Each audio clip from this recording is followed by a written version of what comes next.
Hey everybody, today we're debating flat earth versus globe earth, and we are starting right now with the globe side in particular. Amy, thanks so much for being with us. The floor is all yours. Thank you so very much, James. Flat versus globe.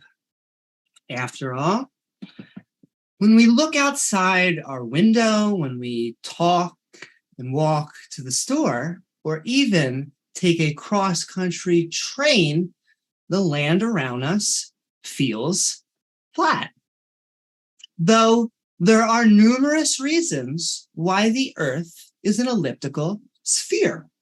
That is to say, a sphere that is not perfectly round by about 21 kilometers. However, the Earth is most certainly a globe because this is what gravity does to large astral bodies with gas stars and rocky planets like our own.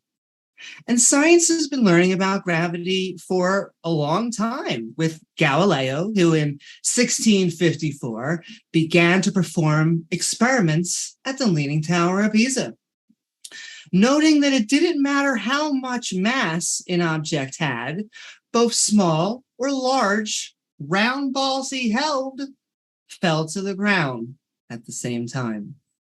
Or Isaac Newton, who made note that every object with a mass attracts other objects with mass. This is indeed what keeps us bound to the Earth, as the Earth's gravity vastly outpowers our own. The same with our moon, but not with the sun, who has an even larger gravitational pull. Though it wasn't until the early 1900s with Albert Einstein that we could start to understand gravity from a more three or even four-dimensional level. From a top-down perspective, it looks like objects with massive gravity are attracting their object, which is true. But what's really going on is gravity's force is making a bowing effect, like a bowl.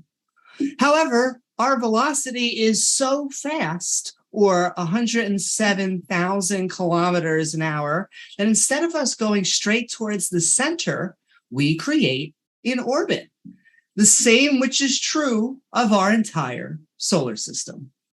Though we've known the world is round for thousands of years, ever since Eratosthenes began measuring shadows in different cities. He began to notice that directly overhead at noon, there was no shadow in Cyan, but a very long shadow at Alexandria, showing the first empirical evidence for a round Earth, which was then followed up with Aristotle observing ships under the horizon as they left. Though many of the time thought the sun revolved around the Earth or an ether. So how do we know what's correct if even we in the past can be wrong? The answer is science, or the process of observing a phenomena, gathering data, creating hypothesis, making a predictive model, analyzing our results, then submitting them for peer review. The peer review of academia and experts is crucial because other scientists should be able to do the same experiment, then gather the same results using the same model. This process allows humans to weed out their own bias, helping us create modern medicine, engineering, and the capabilities of leaving our planet.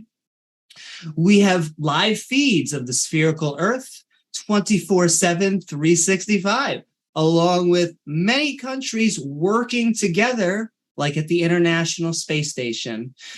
Though this gets down to the crux of the debate. Well, part one of the thesis. First, how can we trust government institutions like NASA? NASA seems to be the big bad when it comes to, let's say, those that are not sold on a round Earth. Has the government ever lied to you? Has the media ever lied to you? Most sane people would say yes to both of these. but that also starts from the pretense that they are hiding something massive like the shape of the Earth from us. Now, the why question seems to annoy flat earthers. They say part of the problem is we can't know what's in people's hearts and minds, or even half of everything if they're hiding it from us. Sure, but once again, it does assume atheist, theist, liberal, conservative, anarchist, fascist, every political spectrum, every religious ideology is in on it. And so I'm not sure what that leaves us, because that never happens. If the New World Order has this level of control, it's amazing. My other counterpoint to this is that the government frigs a lot of things up, and that stands for both sides of the aisle. Yet there are no main whistleblowers from the New York Times. Hell, even Fox News would be working with MSNBC and CNN. Even Donald Trump would be in it, because Space Force, by definition, has to believe in some form of space to fly to. At that point, it is every institution of power, big and small, that I can think of. Thus, part 2 of my thesis is who holds the burden of proof? Someone skeptical of the round Earth, or a believer of the flat Earth will say, either way, we'll say that it goes back to the original statement. Don't we see a flat Earth outside our window? Well, yes. Outside our window looks flat, but that's a single data point. All of the current empirical evidence, testable, verifiable, the overwhelming amount shows that the world is in fact spherical, which means the burden of proof is on those with an alternative viewpoint to present what sort of model and methodology we can use to make predictions like those in science. Finally, there is no condescension in my heart, metaphorically speaking. Another thing that I know flat earthers bring up, because they say round earth supporting people look down on them for even bringing up their point of view and won't give their ideas a chance. Well, I'm coming in with a Socratic method, but an open mind. My bar is going to be high, along with something that survives scientific consensus, because from what I can tell, this is an epistemological debate about, are we going to accept science or not? Thank you. To Leo. Yeah, I don't really know what to say with respect to the subject of tonight's debate, simply because I don't know what I could say that hasn't already been said, probably close to 1 million times over. So I guess I can just start with some really basic things. The first thing I would mention is all of our navigation systems depend on a spherical Earth. They wouldn't work on a flat Earth just as a result of the geometric pattern that we have to lay out, and that it matches that of a spherical Earth. So like planes, trains, ships wouldn't be able to get to where they're going if we didn't account for these. Surveying has to account for this as well, particularly on the larger scales. Not only that, but we've got a number of humans orbiting about, 8,000, 6,000, 5,000 something odd miles above the Earth, something like that, in the International Space Station, who've taken pictures of the Earth. They, like my partner here, Amy, said, there's live feed cameras on it. You can find them on YouTube. If you just YouTube live feed International Space Station, you'll get it, and you can look at where it's at over the Earth. We'll hear the same things. Well, that's just CGI. Okay, show me how. And then they can't. And another thing that Amy mentioned that I think is just a nail in the coffin is gravity. one of the most accurate and well-confirmed models that humans have ever developed. There isn't a single prediction it's made that hasn't come true. So when we look at it, and again, this is something my partner said already, going back to there's just not much to really say on this that hasn't already been said a million times over. When we look at the preponderance of the evidence, when we look at what we can detect to the most accurate degrees, it seems that what we find is we live on a planet, and this planet is spheroidal in its shape, and it orbits a star. And my main confusion with people who believe in the flat Earth is, why is it so crucial? What turns on the Earth being spheroidal or flat? Why is it such an important hill to die on? And I guess I'll just leave it there.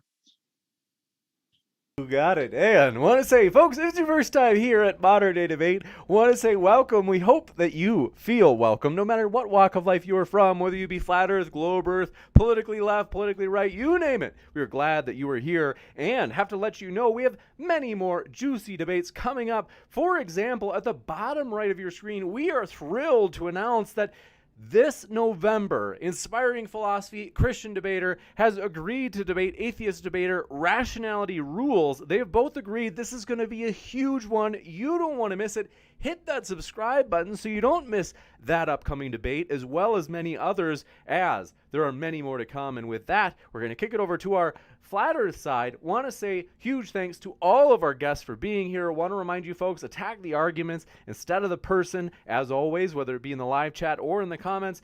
And a special thank you, as Iron Horse had filled in last minute while in his hot tub. He said, yes, I can fill in for Davey. I will be there even though I am in my hot tub. He pulled an amaranth on us tonight, and so we on Twitch are switching it over to the pools and hot tubs streaming category, as Iron Horse has taken Modern Day Debate there for the first time. But with that, we're going to kick it over to our Flat Earth side. Thanks so much for being with us. Witsit, Getsit, and Iron Horse, thanks for jumping in for Davey. We appreciate it. Even being willing that you said, yep, I'll be there right now. So thank you very much, gentlemen. The floor is all yours. You want to go first, Iron? You got it. I'm quite happy for you to go, Witsit. As I say, last minute stand-in, so obviously you've got something prepared, I don't, so I'm quite happy for you to go, mate. Okay. Cheers.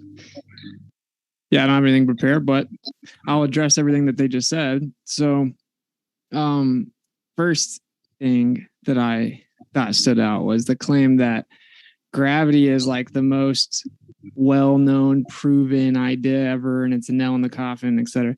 And it's never made a prediction that was inaccurate.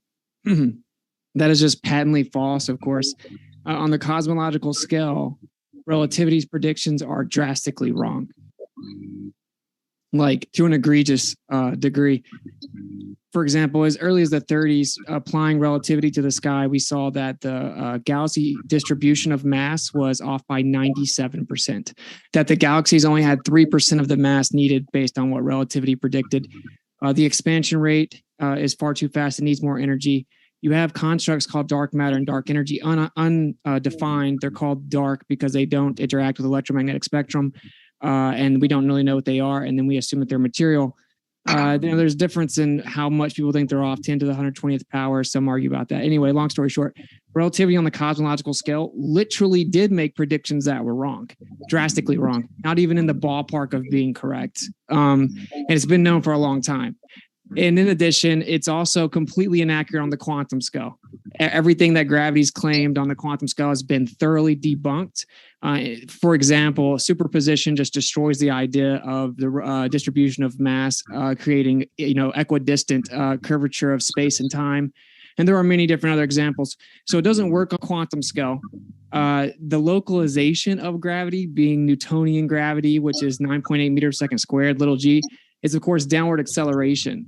And it's agreed upon average in which things fall. Amy mentioned that somebody was dropping balls from a tower and they were dropping at the same rate. Well, it's an agreed upon average. Things don't actually always drop at exactly 9.8 meters per second squared. It's just an average and it fluctuates. And that doesn't really matter. Once something goes down, it goes down on a regularly similar rates. And that's Newtonian gravity. So long story short, that's not in any way what is claimed anymore. And I can quote to you Walter Lewin from MIT explaining to you that every phenomenon we see on the earth, everything that we experience, everything that's held together on the earth is all because of electricity and the electric nature of all things, and that it's 10 to the 36 power stronger than gravity even claims to be. So there is no evidence on the earth at all that's exclusive to the idea of gravity. And that's ironically the only place that the math for gravity even works. And so obviously what we're being told from this other side is drastically misrepresenting what the truth is. There is no evidence at all for gravity. That's just one example. You can beg the question, reify it. But the truth is everyone knows that the modern version of relativity is best case scenario, drastically incomplete and has to be updated and does not account for any of the phenomena observed on the cosmological or quantum scales. So there's the first thing. Secondly, he said something to the effect of long distance measurements have to account for the curvature of the earth.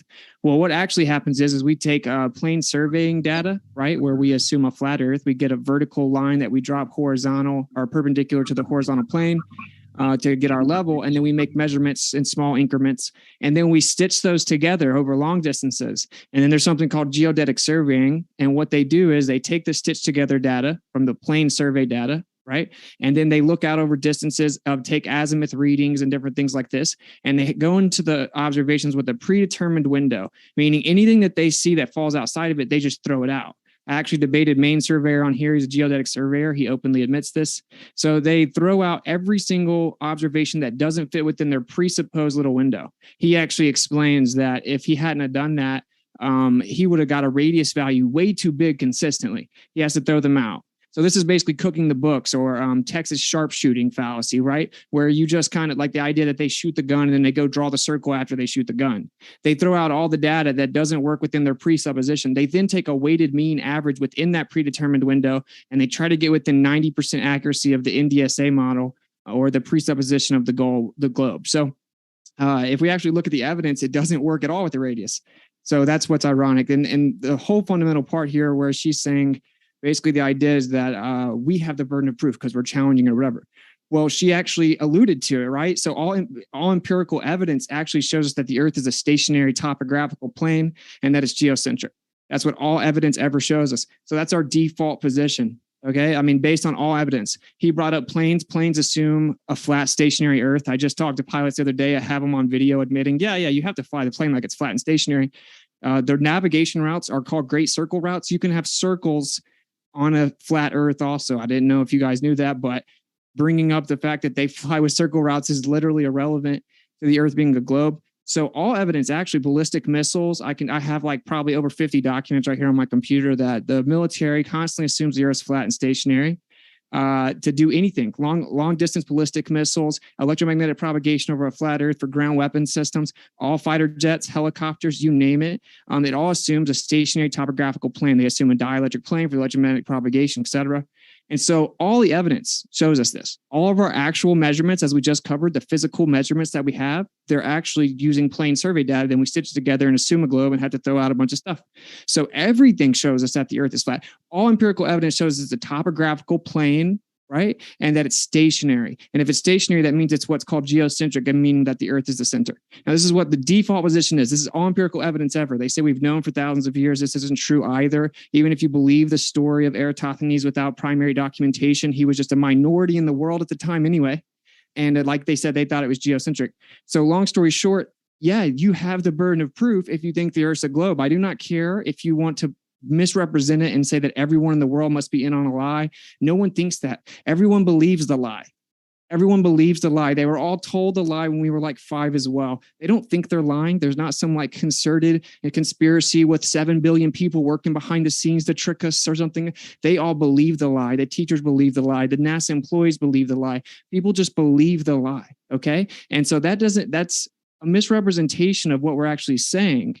And the truth is, again, you would need empirical evidence. So I'll try and wrap it up pointing this out. You need to provide physical empirical evidence that the Earth is, in fact, a sphere with a radius of 3,959 miles, and that is tilted on a 66.6 degree axis, wobbling, spinning 1,037 miles per hour east, going around the sun 66,600 miles per hour in a vacuum. This is a positive claim. and you claim that the universe is expanding in all directions infinitely and we can't really tell, and it looks like we're the center with even distribution, but I think that means that it's probably going to look like that everywhere else, right? And you come up with all these frantic ideas of how to keep your story together theoretically. We need actual physical empirical evidence. And when we went and looked for it, which is why the government admits they censor this egregiously, is because you can't find it. And we actually falsified the radius, where she said that the boats go over the curve of the earth. They actually do not, right? We see the horizon far too far for the geometric limitations of the globe Earth. And what that means is that the horizon is not a physical geometric location that tangibly blocks anything. It's an apparent location that fluctuates. We have observations that are 10, 15, 20 times too far, requiring the radius be over 250,000 miles. So no, boats don't disappear over the curvature of the Earth.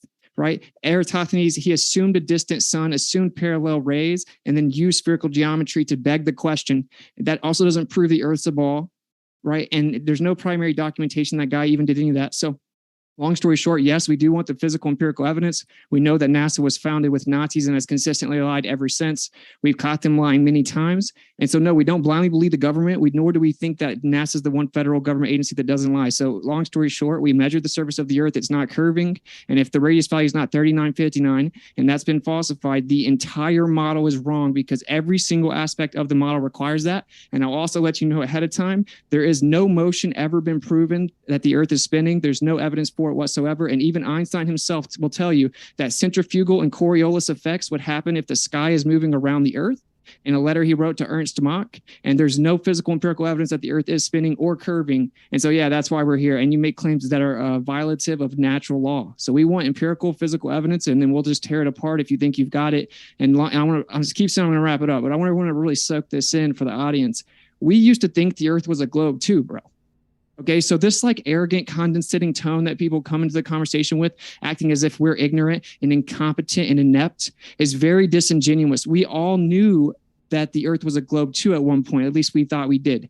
We all know your position. The truth is most flat earthers have studied it way more in depth than the people that mock and ridicule people. Okay, so we learned the story, and that's why we know it's not true, because there's no evidence for it. So yeah, there you go. That's my opener. You got it. With that, we're going to jump into open conversation. Want to let you know, folks, we are going to have a Q&A after the open conversation. So if you happen to have a question, you can submit it two ways. One is if you type in @ModernDayDebate in the live chat and then put in your question, as well as if you want to do a super chat, or actually I forgot, we mentioned in the description, if you're like, nah, I don't want to do a super chat, I don't like it that YouTube takes 30%, you can use Venmo or PayPal as well. And those we also put at the top of the list for during the Q&A. But again, if you want, you just can put @ModernDayDebate, as you don't have to pay. We try to get to some of the unpaid questions as well, assuming that we have enough time at the end. So with that, thanks very much to our guests for being here. They're all linked to the description. Want to say that, folks. Keep that in mind. I'm going to remind you of that later on throughout the debate. But with that, thank you very much to our guests. The floor is all yours. Did Flat Earth Aussie get an opening? Or did he forego his? I think he did a short and sweet one and then handed it over to Austin. But do I understand that right? I actually did ask Austin if he could just go first. I wouldn't mind having a bit of an opener, you know. But there's about I can give you about a minute. Oh, sorry about that. It's the time just got eaten up pretty quick. Austin had a lot to say there, but we give you a sorry, short... I misunderstood, bro. I thought you were from, so I just started to make up the whole time, but that's my bad. I can give you a short and sweet one. How about that? And then if you guys would like a little bit of extra time, Leo and Amy, we can give you that before we go into open conversation. That way it's balanced. Go ahead, Flat Earth Aussie. Let her rip. Yeah, mate. I just, well, I had plenty of things I was going to say, but if I've only got a minute, that limits me a bit. Basically, navigation, I think, is probably a good place to start, because on the Flat Earth, the way all our maps originally started was we basically had a magnetic northern center. So all navigation both had a magnetic compass and a fixed polar star. So all our maps and charts and everything correlates to that. So east and west are always going to be big circles around the northern center. And that doesn't change the thing. But the only thing that really changes is people then assume that it's a globe, because as soon as you get far enough away from Polaris that it disappears from view, which we call the equator, they assume they've descended into the underworld, which naturally enough, they see in the sky this big crucifix, which is the grave marker, which is what we associate with death and the underworld and all that sort of thing. So basically, it's basically a whole heap of superstitious nonsense to say that we actually did descend into anywhere, where simply whenever you travel, everything appears to to change, including the stars, and naturally very high things appear to get lower and lower. And that's all the Polaris is doing as you're getting further and further away from it. It's not evidence that you're actually going over curvature for that to happen. So it's a simple matter of perspective of everything getting lower in the distance. It doesn't prove that you are actually descending or going over a curve. Gravity was their other big go-to, and I don't think we need that one to go too far into that, because we know that anything that's lighter than air will float in air. If it's lighter than air, it actually ascends, it goes up, and if it's heavier than air, it descends, it goes down. That's a really straightforward, basic thing. So nothing in physics actually changes from what we know and observe just because we know the Earth is flat, stationary. The only thing that does change is we don't have to assume something dropping is actually moving diagonally sideways 30 times faster than it's actually dropping, which we have to assume if the Earth is spinning at the speeds that the globe is like to believe it is. There's my minute. You got it. And like I said, Leo and Amy, if you'd like a minute to counterbalance that, just so there's exactly the same I just amount of want to time. make really just quick points that, relativity, tons of empirical evidence. It really goes to what kind of empirical evidence. In a second, I would actually like to show some of the journals that not only accept relativity, but use them in their models, and journals like Nature. And so the question would then be, what kind of journals would you accept? Do you have any of your own or anything kind of like that? I want to point that the same goes for gravity. But just like Leo was saying, gravity is one of the most well-tested theories that we have in science. And so I could also show articles utilizing gravity and showing why it's the scientific consensus, but would you believe them? The question I really am asking is, what sources would you accept? And then, it's not a Texas sharpshooter fallacy. We didn't draw anything around it. We are being descriptive, not prescriptive. That would have to be an assertion that need to be proven. One of the things I just want to point out, we utilize the globe to get cheaper tickets and faster routes. On their model, the model they try and put forward would be like a flat disk, and it doesn't explain why things would be colder in the equator. Like the South is in the center. So why would it be colder? No burden of proof. That is obviously not true. In fact, that's going to be the majority, I think, of the debate tonight, because I don't think that they can fulfill it. And everyone's total lie in fifth grade. They mean scientist and your teacher. They mean the teachers are lying to you. And I just wanted to know things like what are under the flat earth. And the last point would just be, there's a common meme in flat earth circles, NASA funded by Nazis, Godwin's law, all this stuff. This is, not only that, but these are still the same people that are in control of us, is these type of National Socialist type of people. And so, there's just no evidence for that, but it is a common narrative. Thank you very much for that last bit of opening. We're going to jump into open conversation, and thanks very much to our guests. The floor is all yours. Okay, objectively, NASA, when it was founded, SS officer of the Nazi regime in charge of space exploration. This is just a fact. So, yeah, but what turns on this with respect to the flat Earth? Like, NASA could have been founded by like aliens from a third, fourth, fifth, sixth dimension. It still wouldn't matter. Like, yeah. Well, that's a good thing I didn't claim that it proved the flat Earth, then, huh, Leo? Well, no, I didn't say that you did. I actually asked you a question. I asked you what. Yeah, I said we don't trust NASA. They've been provably sketchy and suspect since the very beginning of their creation. What about what the shape of the Earth turns on the reliability of NASA? That's what I'm asking you. That's the fundamental source of where we claim to have all kinds of verification. No, it's not. These pictures of Earth from space. It's not true. It'd just be the global consensus of physicists and the empirical literature that we've collected from the telescopes that we have. You used a telescope to see the Earth as a ball from space? No, we don't need to. Well, that's what we're talking about. You asked me what's the relevance to it. I said they claim that they have pictures of the Earth being a globe in space. And yeah, that's all dependent upon us believing space agencies. And so what about the people that knew that before NASA? What? So what about the people that knew that before NASA? They don't have. why is it that you're not addressing my actual point, which is I am. all You're the claiming this is alleged all this pictures data of is the rooted in Earth NASA, and I'm asking. space? Wait, are you not claiming that all this data is rooted in NASA? What?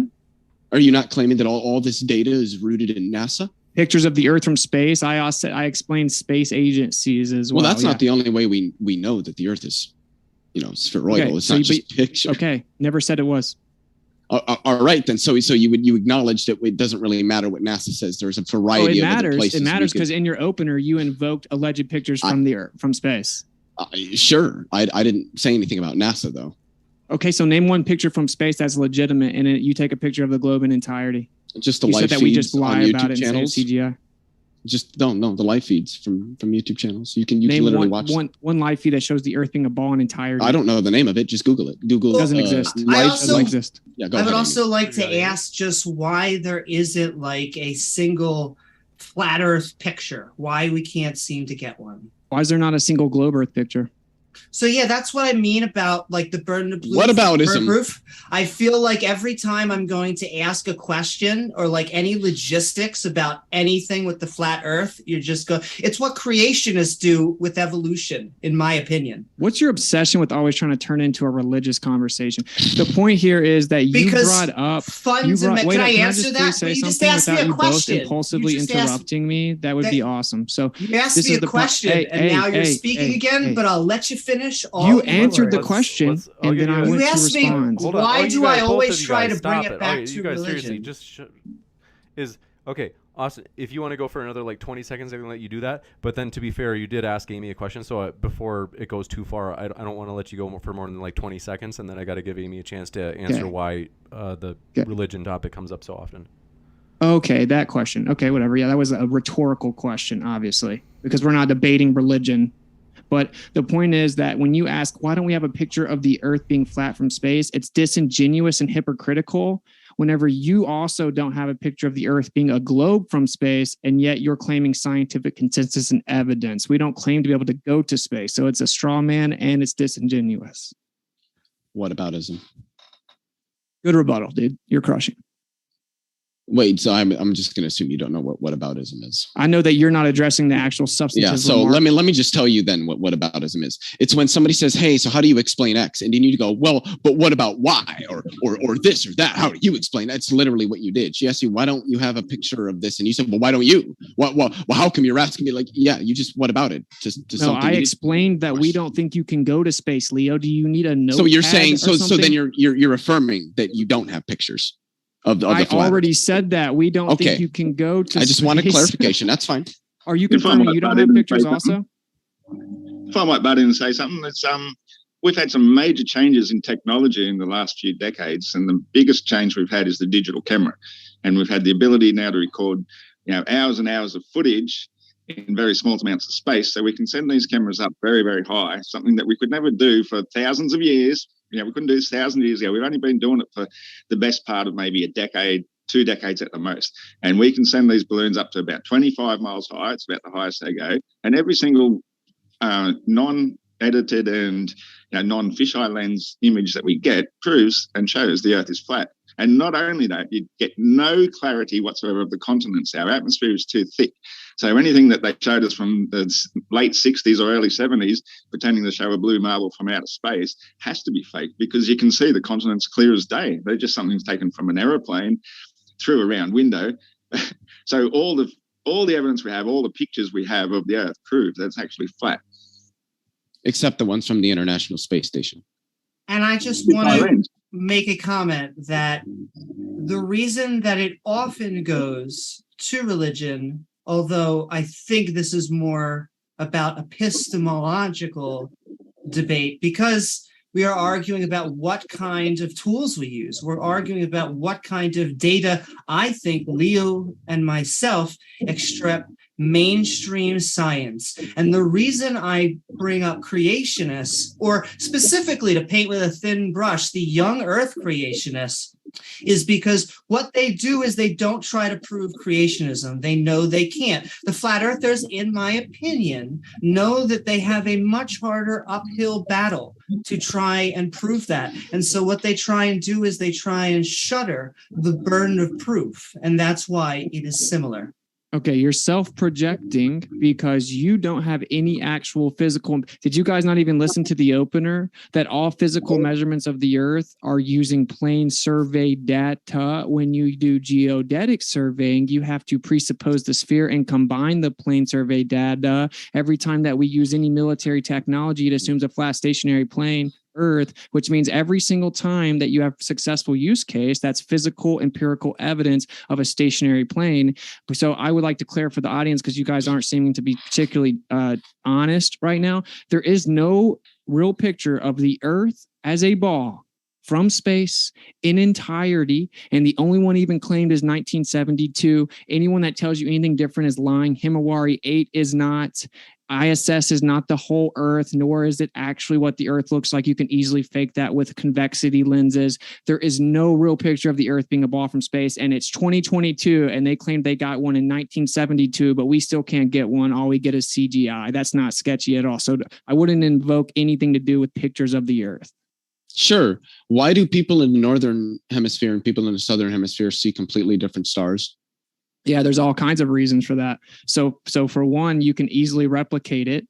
Well, are you going to listen to the answer? Or you just think? Yeah, I was saying, like, go on, give me. Well, listen. I was saying it quietly. You can easily replicate it with a type of container that would alter your perspective. You can do it with concentric circles on a piece of paper and literally move a container. I don't understand. I asked if you were going to listen. Yeah, but I'm not understanding what you're saying. What do concentric circles have to do with this? I'm so listen carefully. Like, okay. Why do people in two different hemispheres see? So first off, where is the dividing line between the hemispheres on your model? Okay, maybe. Is there anything you can pull up and give me where you would divide the two hemispheres, or do you just deny the concept of hemispheres? I mean, these are serious questions I'm asking. Well, they're stupid questions, and you keep interrupting. I don't care. Are you going to answer them? If you stop interrupting, are you going to run from them? Well, you probably have to stop interrupting me. I think what we're going to have to do is go into 2-minute sections just to be sure there's not too much interrupting, though I appreciate your passion on both sides. So go ahead, Austin. We'll give you 2 minutes, and then we'll give Leo 2 minutes as well. And then Flat Earth Aussie, we haven't heard from you for a while, but by the way, Flat Earth Aussie, a.k.a. Iron Horse, the only reason I keep muting you is there's just a little bit of feedback bouncing off, because I think it's because of the mobile. So that's nothing personal that I keep muting you in particular. But go ahead, Austin, for 2 minutes. Yeah, so I was trying to explain it. There are many different observations that would explain it. You can use a solenoid or bar magnet. You will see this very thing, the way that the toroidal manifestation of magnetic fields. You can use a ferrocell or supercell. You see this literally exactly the same thing being two different sets. But in addition to that, it could also be demonstrated and replicated with perspective alone. If you have some type of containment, we can literally use a little like dome-like container, and we put it over concentric circles, and then based on where you're looking south, it will look like it has convergence around a central point, and it will look like it's going the opposite direction. I showed it on the last debate on here. So you can literally replicate it. Now, actually, the stars debunk the globe, though, because we can see Polaris many degrees below the equator, and we can see the Southern Cross many degrees above it. So the stars don't help you at all, as well as I take time lapse of the star trails, and they never intercept with the marine horizons, and the Earth's curvature is supposed to be physically blocking the sky, but the time lapse doesn't actually intercept with the marine horizon ever. I've taken it dozens of times, and in addition to that, you never see shooting stars or meteors coming up from the horizon, which you also would have to on the globe. So stars debunk the globe. I explained two explanations. I explained it on a flat Earth. So there you go. It seems pretty simple. The claim exclusivity is disingenuous. Give you 2 minutes. I'm sorry, but that doesn't answer my question. Where do you draw the line between the northern and the southern hemispheres on your model? Like, if you could show me a map, maybe share your screen, show me a map, and draw the line or the circle rather, where you divide the northern and southern hemisphere. That's what I was asking you. Nothing that you said answered that question. You asked about stars. The alleged. No, I asked you about what I just clarified that I asked you about. Did you have an answer to that question, or are you going to keep running to something else? There's an arbitrary line called the equator. We don't even claim definitive maps. What's wrong with the equator on the flat Earth? I didn't say there was anything wrong with it. I asked you a question. Well, you got your answer. Where would you define it? Where would same you define place? The equator? The same place. Okay, so you assume a sphere. Got it. Awesome. Amy, anything you want to say? Sure. I want to do one actually final leaf branch. Another reason that I shouldn't harp on religion is because not only was Aristotle pagan, but it was medieval Christian theologians, the scholars of the time, who kept the knowledge that the world was round for the past few thousand years. So this actually should bring atheists and theists together, because it would have to include all of them in the massive conspiracy. I will say pilots will go out of their way to tell you they need the world to be round so that they don't hit into bodies like mountains. And so the other thing, they often will bring up containments, the gas in the container and things like that, ignoring that gravity is the force that is pushing down. And so, sure, if you don't have gravity, it would be very mysterious, but it would be, we wouldn't know what was going on. But because of that, we do. 2 minutes is up. So 2 minutes to either Flat Earth Aussie or Witsit, or you can split it. You got it, bro. Yeah, I wouldn't mind having to say. Leo is very concerned about hemispheres, and like that basically means half a sphere. And you can also have a sphere of influence. A sphere doesn't necessarily mean a three-dimensional circular object. Something can still be a sphere or a realm without necessarily being a circle. And as I said in my opener, actually, is that the equator just happens to be the equidistant point from the fixed northern star that was used for thousands of years for navigation, that they decided they'd gone into the underworld. So therefore they invented this idea of sphericity, because they couldn't understand any other reason why something would appear to go beneath the horizon. And one of the best proofs of this is Africa, because before the Suez Canal was ever built, there's a place at the tip of South Africa called Cape Good Hope. Now, it got this name, Good Hope, because that's what you needed to get around it. And if you look at the AE map, the azimuthal equidistant map, you can clearly see that if you head south to go around West Africa, you're clearly going way, way, way out of reckoning. So that's what these sailors are doing. If they weren't actually going southeast the whole time, they're getting further and further and further from the coast, because the coast actually goes severely towards the east as it goes south. And so because they believed they were on a globe all this time, because that's what some smart Greek dude decided to tell them that's what they were on, they were so far out of reckoning that they thought they'd gone far enough back east once they reached far enough south that they were nowhere near to going around South Africa. And so that's one of the best proofs that we have from antiquity to show how wrong the globe always was and always had been. In fact, if they had just gone slightly west, they might have even found South America by that stage, because they were so close to it. But all they were really interested in at the time was getting to India, where, rather than going the Silk Road full of all the bandits and whatnot, that it was considered safer to sail around Africa and go back up again to India. So many ships ran aground. That was 2 minutes. And that's why it got its name, Cape of Good Hope, because that's what you need. Leo or Amy, or both?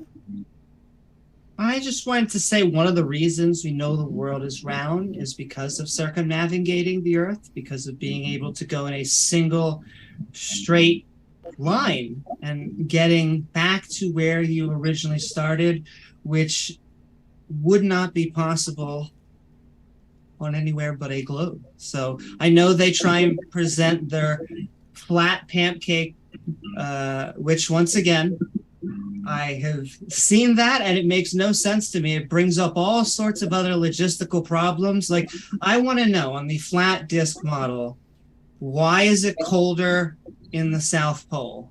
Like, is there any, why?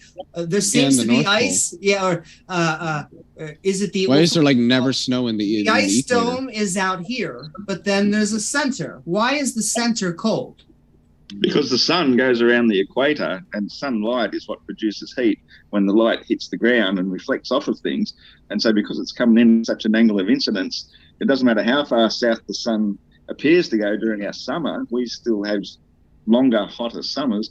But Antarctica is still so far outwards that even at its lowest point, when the sun is nearest to us, making the biggest circle around us, it still doesn't have enough effect to even get above about 0 degrees in Antarctica. That's exactly as you'd expect on our flat Earth. And why would it be any different between the North and South Pole on a globe, right? Because it should be exactly the same. It actually makes perfect sense on a flat Earth. The Earth is tilted. Oh, the Earth's tilted, so the South Pole stays cold? That's your answer? Well, that is the answer, yes. It's not the answer. The North Pole gets a very yes, it is. summer, And I didn't say they don't have summers. I said it doesn't get warm as a result of them not receiving nearly as intense sunlight. Miles further away from the sun. And that's a result of the tilt and the rotation of the Earth. Yes, but I had a more interesting question. Wait, real fast. Why would the equator not be? Why would that equator be the hottest? So I think if I remember right, I might be wrong about this. Was it the 2 minutes for Leo and Amy yet? Because I can give you a chance to ask the question, Austin, but only after this. Well, I also want to know. Well, this is what's going to, they're just not answering any of the questions, James. So this isn't a debate anymore. This is one person says something and then they just literally intentionally breeze past it and talk for 2 minutes with sophistry. So I don't know. In about 10 seconds, I can give you a chance to ask that question, Austin, but I just want to give that last roughly 10 seconds that was left there to Amy and Leo. Well, I just want to point out, I don't think when they say that, it sounds like projection. I know they say that we are doing sophistry and not answering questions, but when we present empirical evidence, when I ask for integrity of things like the dome, which we should get to in a second, or no one answered what was under it, why there can't be a 2D picture on a large scale. I would also like to know, now that you're saying that both poles are both cold, how far away is it? But all yours. Austin? Okay. So what happens is they don't answer any of the points we make, and then they spam us with like 50 questions and then claim we don't answer. No one claims there's anything beneath a flat Earth. You can only go 7.8 miles down. So no one makes any claims. You claim something 3,959 miles down, but you also can't go any further than 8 miles. So why don't you tell me what's beneath 7.8 miles since you think you know? How'd you prove it? We don't claim to have pictures of the Earth.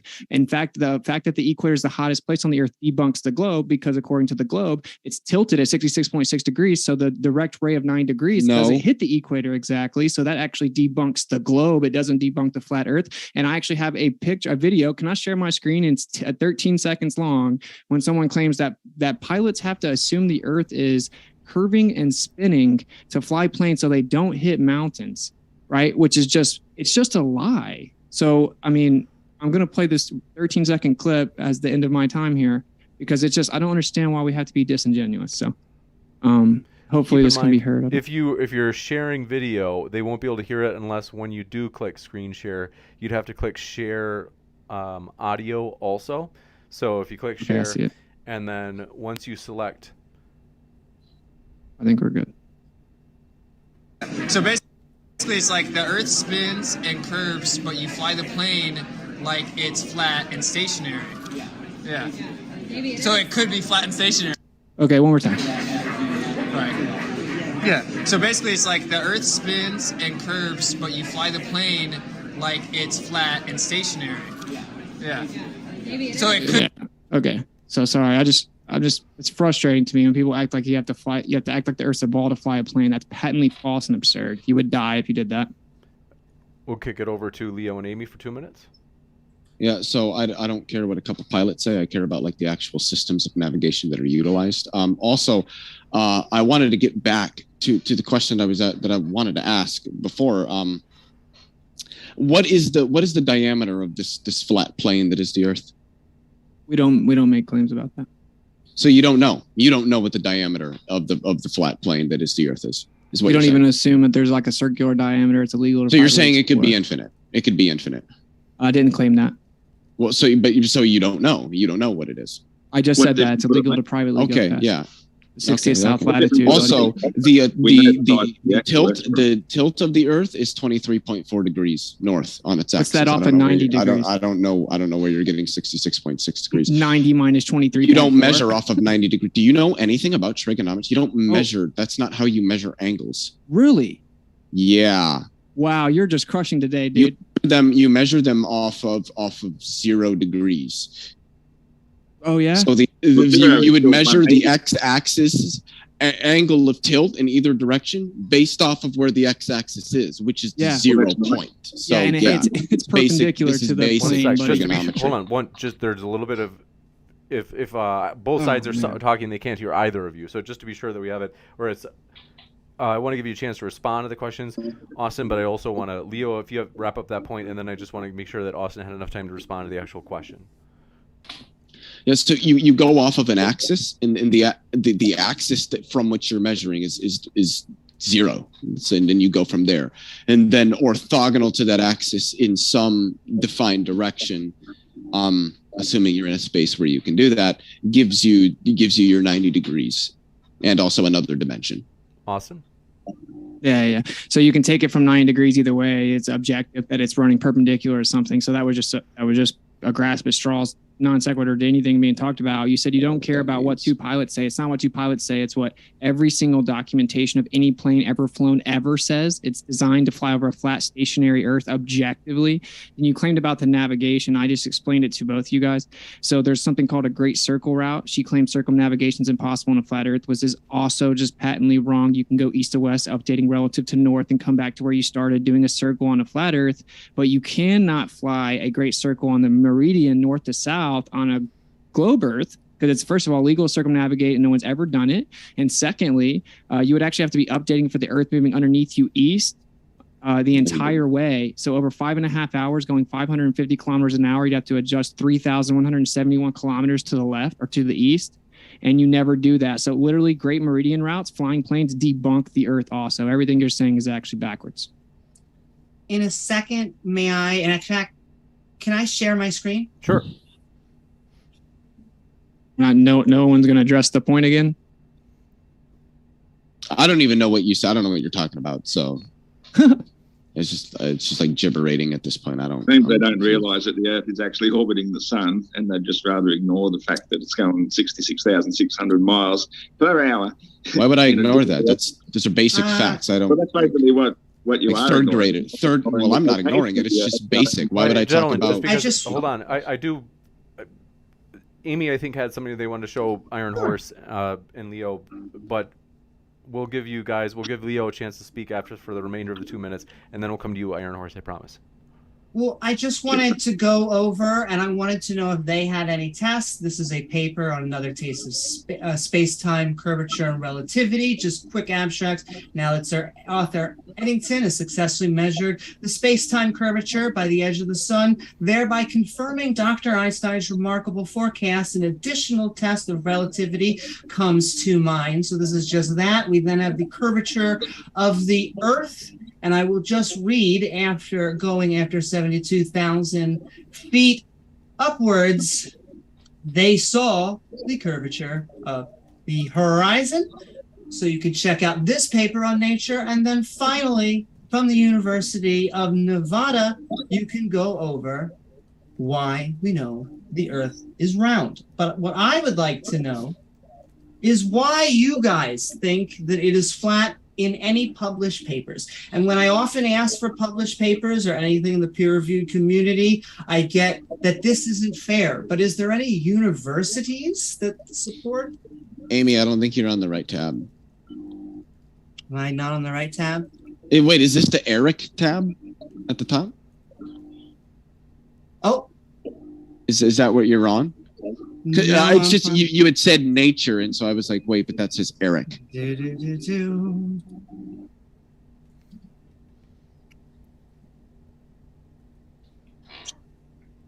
While Amy's pulling that up, I want to remind you a couple of things, folks. If you enjoy these debates and want to see more, hit that like button, as that boosts us in the algorithm, and we appreciate your support. The floor is yours, Amy. And I apologize to the entire audience. That was just me having a goober moment, but another test of space-time curvature and relativity. Everything I was saying also is accurate to what I was just saying. I just want to show the actual journals. And then I wanted to actually know if you guys have any journals or any models from peer review institutions, because it seems like these are the guys you don't trust: the universities, the academics, the peer-reviewed journals. It's called a pill to authority fallacy, right? And a pill to majority fallacy. That's very not what rudimentary, very, very rudimentary fallacies. Just like your picture there, no one thinks that's the Earth. That's called a straw man fallacy. Every time that we make a point and you ignore it, that's called a red herring fallacy. Everything you guys are doing is fallacious, right? What you're doing is called the fallacy, where you just list off a bunch of fallacies. I've got to give 2 minutes to Austin. Yeah. So no, I'm specifically addressing the context of the fallacies that you're using. That's literally what you're doing. And so right here, I can explain to you, there are tons of people, like you mentioned Arthur Eddington, they supposedly saw a star behind the eclipse, right? Because most of the people, they just Google answers. They don't even know them. They just repeat what the article says at the top. So I'll help you out. They said they saw a star around the eclipse. Well, Arthur Eddington is right here saying that based on Michelson-Morley, it appears that we only had one viable alternative, and that means that the velocity of the Earth through space might happen to have been nil. That's a quote from Arthur Eddington talking about how the Earth could be stationary. And then right here is Einstein saying, I've come to the conclusion no optical experiment could ever prove that the Earth is moving. Here's another one from Einstein saying, I've come to the conclusion that there's no terrestrial experiment that could ever prove that the Earth is moving. Stephen Hawking in 2007 said you can't prove that the Earth is moving. So all these claims you're making about relativity and all this stuff, the people that actually proposed it said you can't prove it's actually true. That's what relativity says. And there's no physical empirical evidence for it. And it's been debunked on the cosmological and quantum scale. I've explained that many times. So the problem there is that when they say you can't prove it, what they mean is that when you look at the mathematics of relativity, so a good example to sort of paint the picture here is if you are in a car driving down the road at 100 kilometers an hour and you go past a post that's on the side of the road, you're going past that post at 100 miles an hour. But there's no difference mathematically in the mathematical expressions and equations there between the car moving past the post, say, north at 100 kilometers an hour, or the post moving past the car south at 100 kilometers an hour.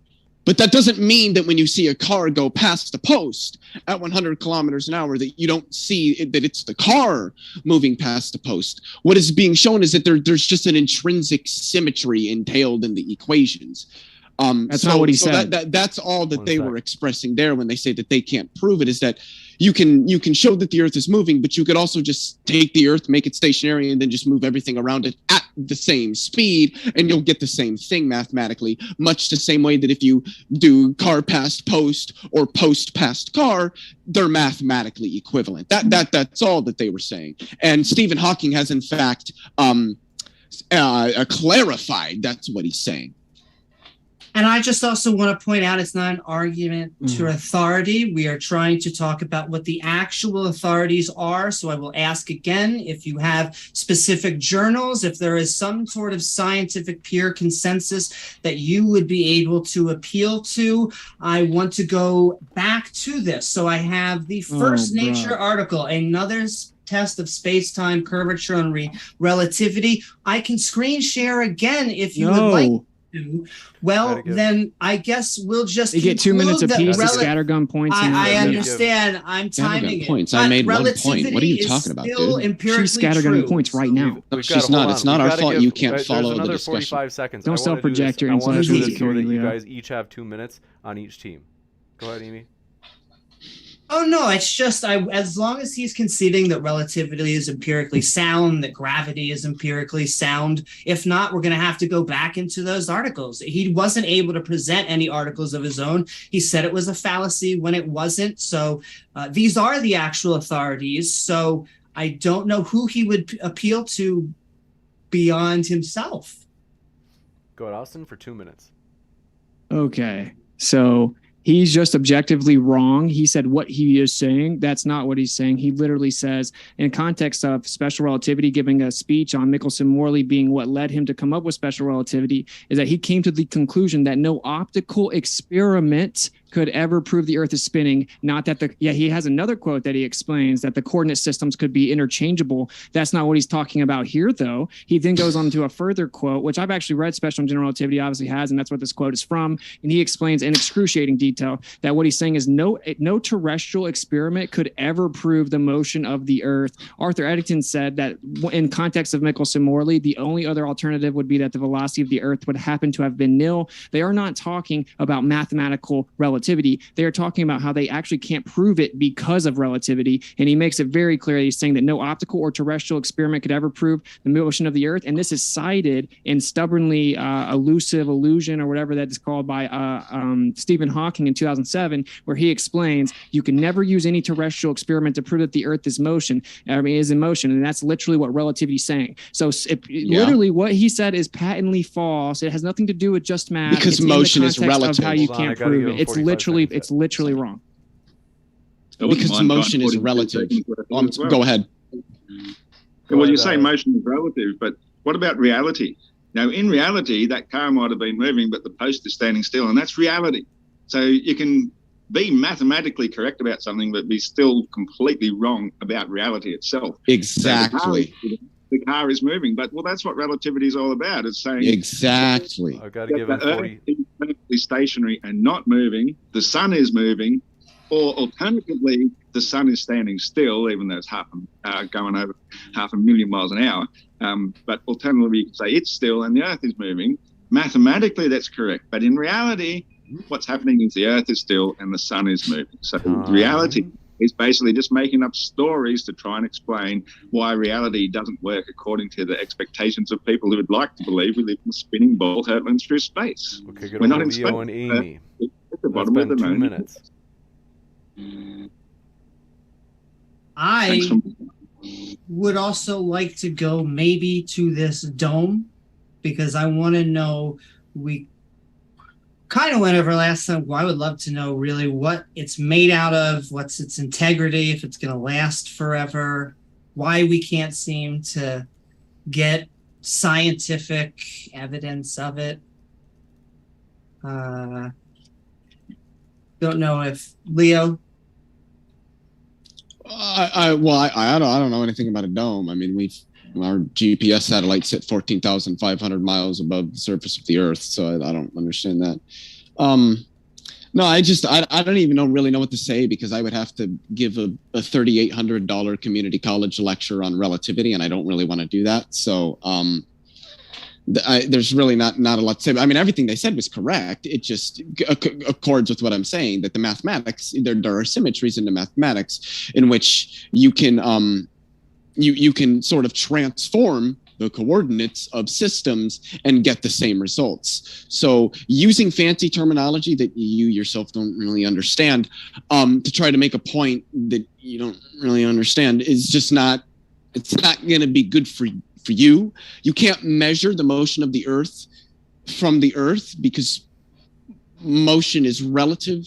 You see, in special relativity, when you actually go watch lectures on it, you learn about something called inertial frames of reference. And so the Earth is contained in an inertial frame of reference. You couldn't show that it's moving from its own frame of reference, because its motion in its frame of reference is relative to transformations or boosts to other frames of reference.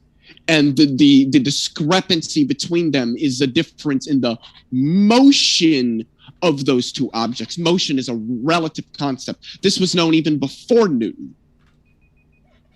Thank you very much. And Flat Earth Ozzy as well as Austin. You can go first. Yeah, once again, it's just moving the goalpost, so to speak, by saying, well, inertia actually means the art of staying still. So when you say an inertial frame of reference, well, it's a meaningless claim. And that's basically what science usually does, is it tries to obfuscate everything into fancy terms so that the average person can understand it. Whereas when somebody really understands the subject, they're able to explain it in such a way that even the lowest IQ person can actually understand it. That's how you know a subject, because you're able to make others understand it. So the more you're trying to obscure it in weird references and whatnot, inertial frame of reference, well, that's basically saying standing still. So yeah, the Earth is standing still. Everything we've ever done experimental wise proves the Earth is staying still, and the other things we observe are the things that are moving, and never once does that prove that the Earth itself is what's moving while the other things are staying still or moving as well.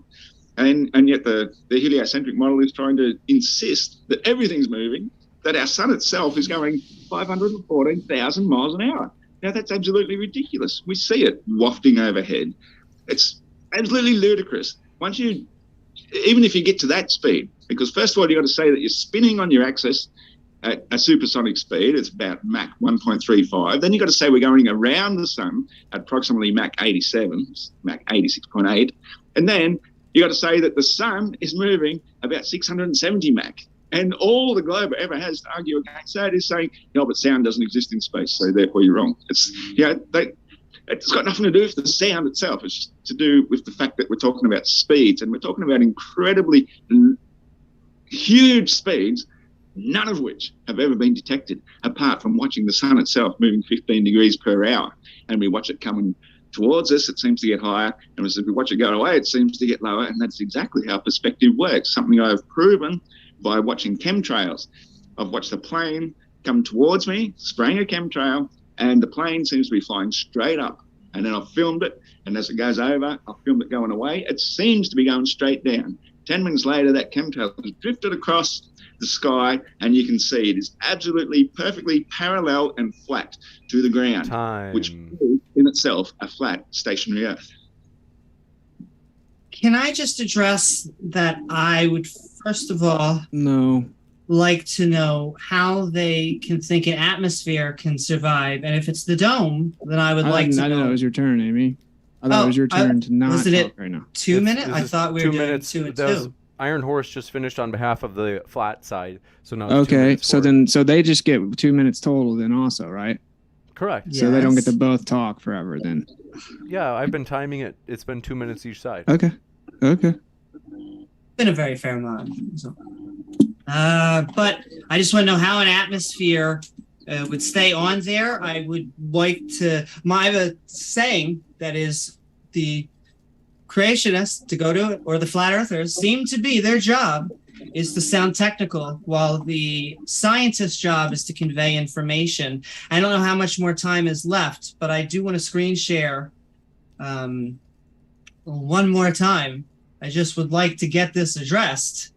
The fact that I want to know that the National Geographic magazine of January, which contains a long account of flight by Captain A.W. Stevens, contains an earlier photograph taken by him in the Andes from a height of 21,000 feet, which also shows the curvature of the horizon from nature. So I just want to know, like, what journals they're getting, why they disagree with the people that are submitting these, or... How much time do we have, James? 56 seconds left. 50 seconds. Okay, that's perfect. I shouldn't take all of it, but maybe I will.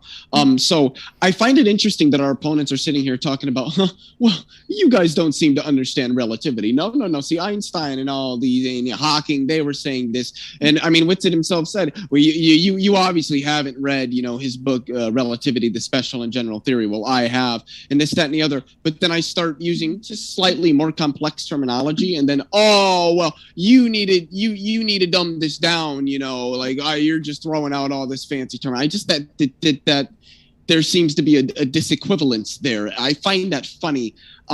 They just reiterated that. Iron Horse just reiterated the same thing. There's symmetries in the mathematics between it being the Earth moving and everything else stationary, or everything else moving and the Earth stationary. And I already explained how you have that in specifically the equations of relativity with the posts in the car. Austin and Iron Horse.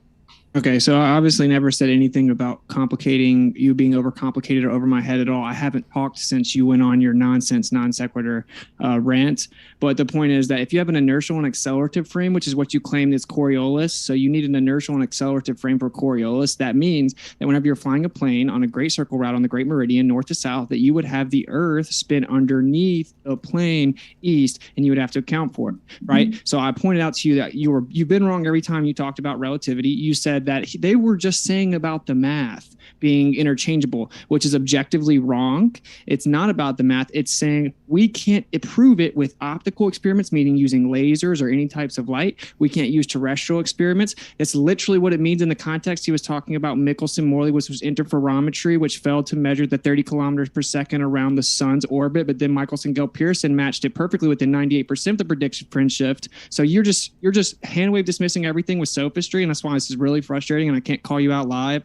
So this is also Edwin Hubble explaining that if our misinterpretation of the redshift is inaccurate, if our interpretation of it's inaccurate, then we would actually have a limitation of spatial dimensions with no more redshifts or not primarily velocity shifts. Then it's very simple that the Earth is actually the center. It's a much more dense, much more local medium. Well, even within your own paradigm, they're now talking about their misinterpretation of redshifts and the lack of distribution into the sky. So long story short, the truth of the matter is Edwin Hubble and all these people, including Einstein, Arthur Eddington, and Stephen Hawking and many others, they will tell you that there's no actual empirical evidence that the Earth is in fact revolving around the sun. It is a philosophical criteria of the Copernican principle in which we think it is illogical that the Earth would be in a special, unique position, and that would be too arrogant of us. So we just interpret the data presupposing that the Earth is moving philosophically, because we could never actually empirically prove it. Yet then you have Globers run around talking about how they prove that the Earth is moving and we're ignorant and stupid. But the truth is that the actual, she keeps on asking for consensus of scientists. I'm giving it to you. They all tell you that there is no scientific empirical evidence that the Earth is moving. It's a philosophical decision, objectively. Can I just make the notion that we are not saying that flat earthers are dumb or stupid or anything like this? I know that is a common thing to be looked down upon just for holding your views.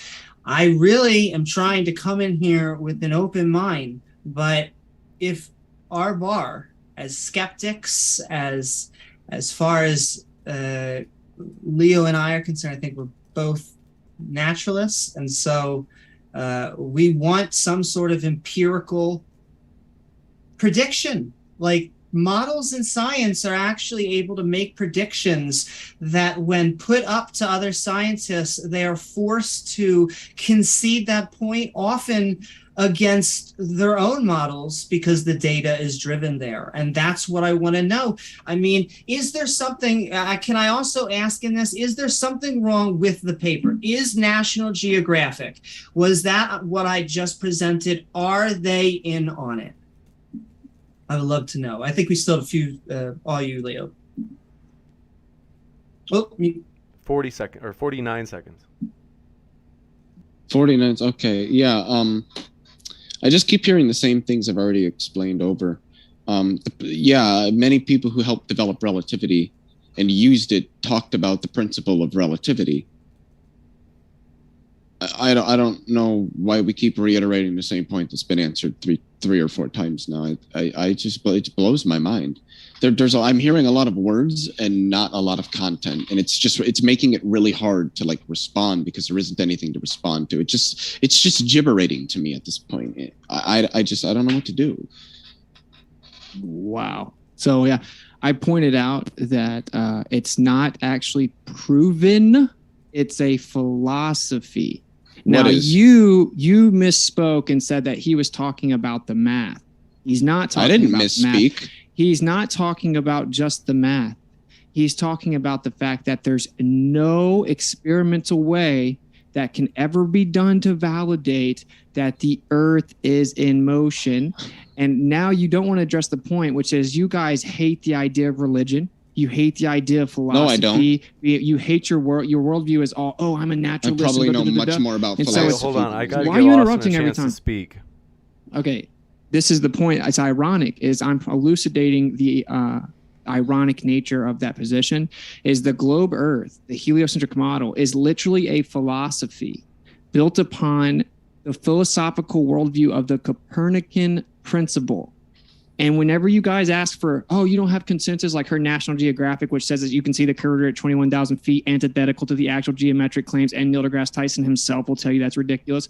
But the point is that the actual experts you keep invoking and appealing to, when we read them, like I just now read The Observational Approach to Cosmology, page 63 from Edwin Hubble, because people were asking for the references. The truth is, when you go look at the actual people that brought you the model, including Stephen Hawking, they say, oh, well, we just choose this on philosophical grounds of modesty We must believe that the Earth is spinning around the sun, because if not, that would mean we have a special position in the Earth, and that seems unfathomable to us. So you guys have been tricked into a philosophical worldview, and you've conflated it into science, and you don't have any exclusive scientific or empirical evidence for any of the claims, and yet you promote it as if you've somehow definitively proven something. And since a bunch of people believe it, we should just give way to you. But no, all empirical evidence shows the default position of the Earth is a stationary plane. So you need to fulfill the burden of proof with that philosophy. And I just want to say, philosophy. Oh no, go Leo. I've been talking a lot. Philosophy is very important in many ways. I don't think that what you mean by philosophy is what anybody with a PhD in philosophy means by philosophy. You have no empirical evidence. You didn't explain why two people in two different hemispheres see different skies. You can't explain. You couldn't. I can tell you, you're not. If I asked you, you wouldn't be able to explain the seasons. You wouldn't be able to explain eclipses. You wouldn't be able to explain any of this. You don't have any empirical data. You don't understand relativity. You don't understand mathematics. You keep saying, well, there's no experimental. Yeah, that's what I'm saying.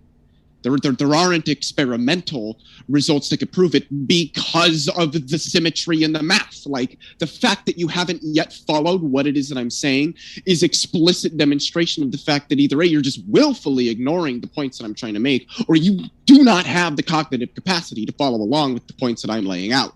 I don't know which one it is, and this is why it's nigh impossible to move past these points. You're not even following with the discussion. And this is what makes it hard to provide responses, because you're just not saying anything.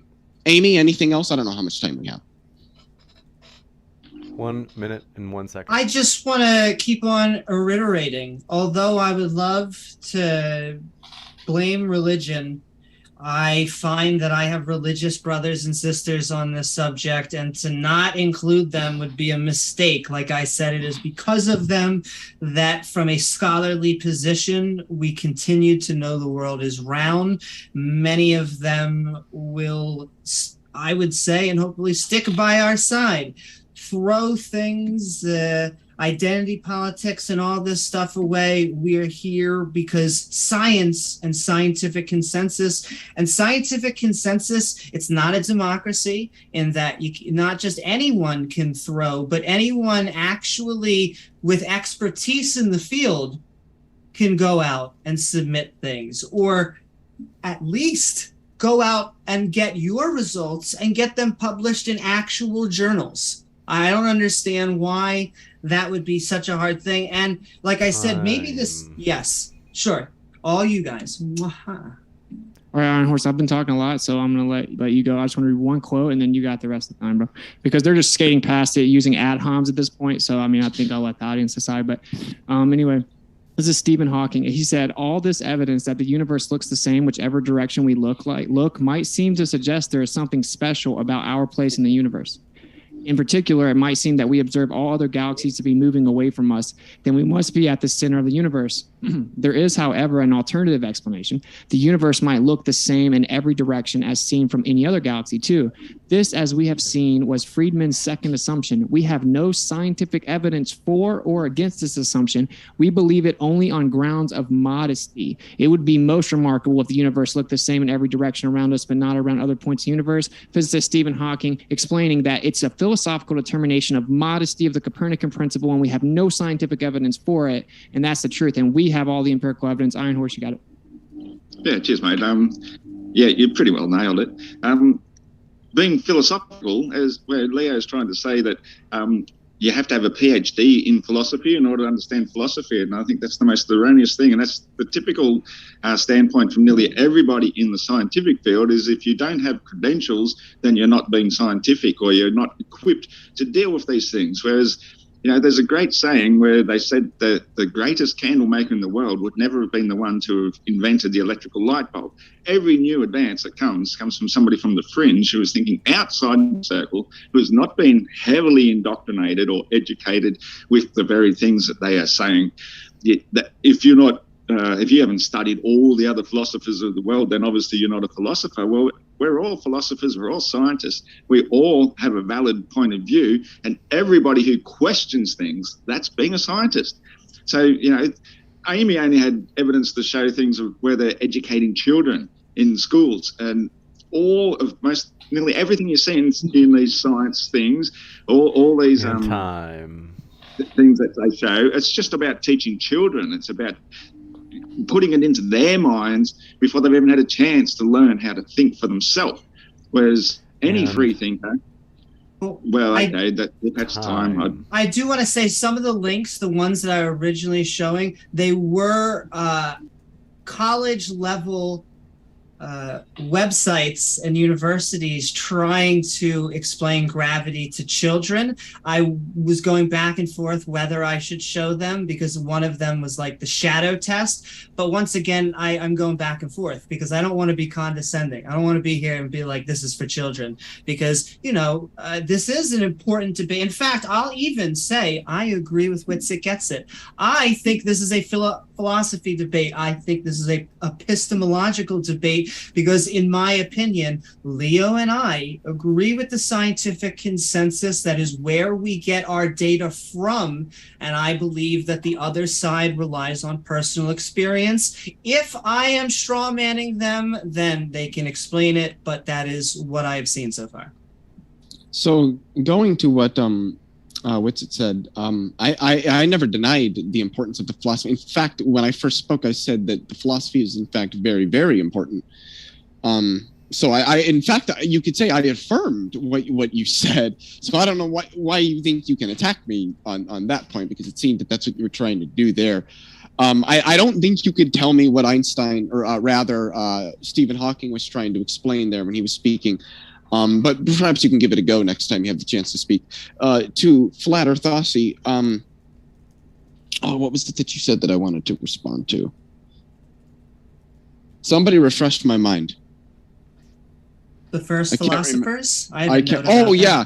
I never made the statement that you needed a PhD to understand philosophy. The statement that I made was that I don't think people with a PhD would understand the word philosophy the way that Witsit was using it, because I don't think that he was using it the way that it seemed that he was using it in a different way that a philosopher would use the term philosophy. So I did not make the statement that you have to have a PhD in philosophy to understand philosophy.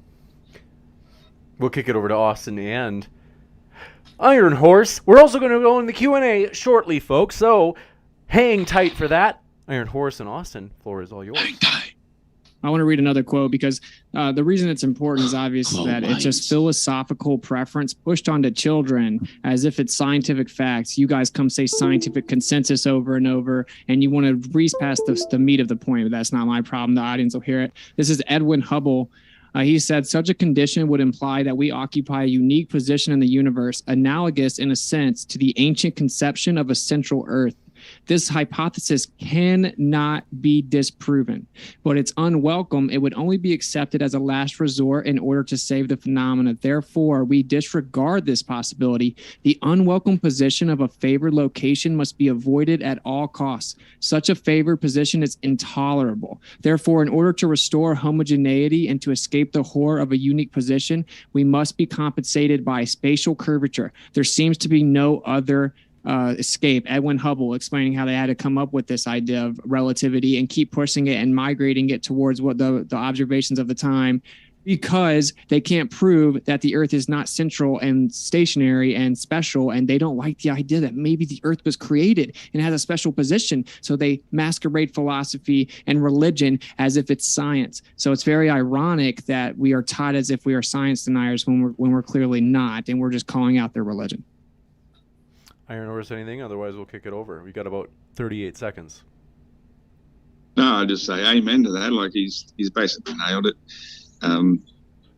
There is this philosophical standpoint that they don't want the Earth to appear to be special. Like it's not like we want it to be special. We didn't ask for it to be special. We don't expect it to be special. We don't think we're special just because we're on it. But it turns out that if the Earth does stand in this unique position in the universe, basically at the floor of it, then it kind of does make it special. And so we should embrace that. We should be thankful for it. And, let's not just treat ourselves like we're insignificant little bits of random space dust. Time. We'll kick it over. So I'd like to jump in here if I may, Amy. I'll be quick because I only have a couple of points. We keep going back to this philosophical thing, but neither me nor my partner here in this debate have denied the importance of that. I also noticed that Witsit didn't actually explain. I was expecting him to. He didn't explain what Stephen Hawking meant by what he said, and what Edwin Hubble was talking about what he said. Which reminds me that he keeps saying, "Well, here, let me give you this quote, and let me give you that quote, and let me give you this quote." This is what would be called a quote mine, where one relies on snippets of quotes from people that they think support their position, when in reality these people wouldn't support their position. Like, all the people he's quoting wouldn't agree with the things that he's saying. Like, anybody that actually understands physics knows that they wouldn't agree with that. But what was being described was this idea that at any point in the universe is going to look like you're in the center of it because of its expansion and that being metric. But you can't prove that because we can't go to every point in the universe. So that's all they were expressing there. That's all I'd like to say. Go ahead, Amy.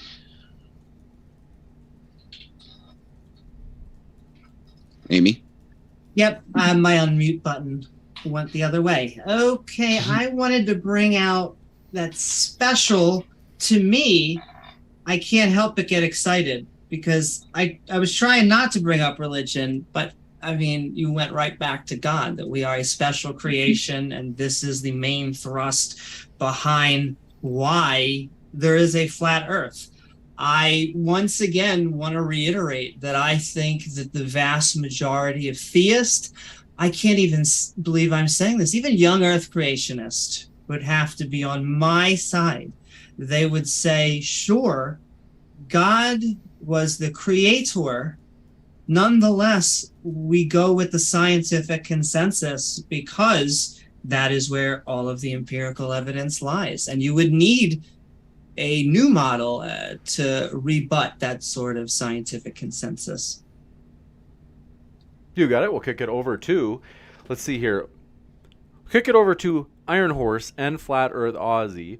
And then maybe what we'll do is maybe just for a last minute. Actually, well, since it's closings, we'll give 2 minutes to each side.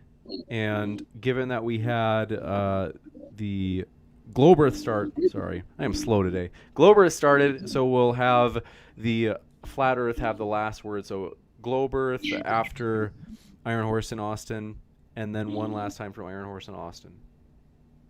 You can go, bro. I've been talking on.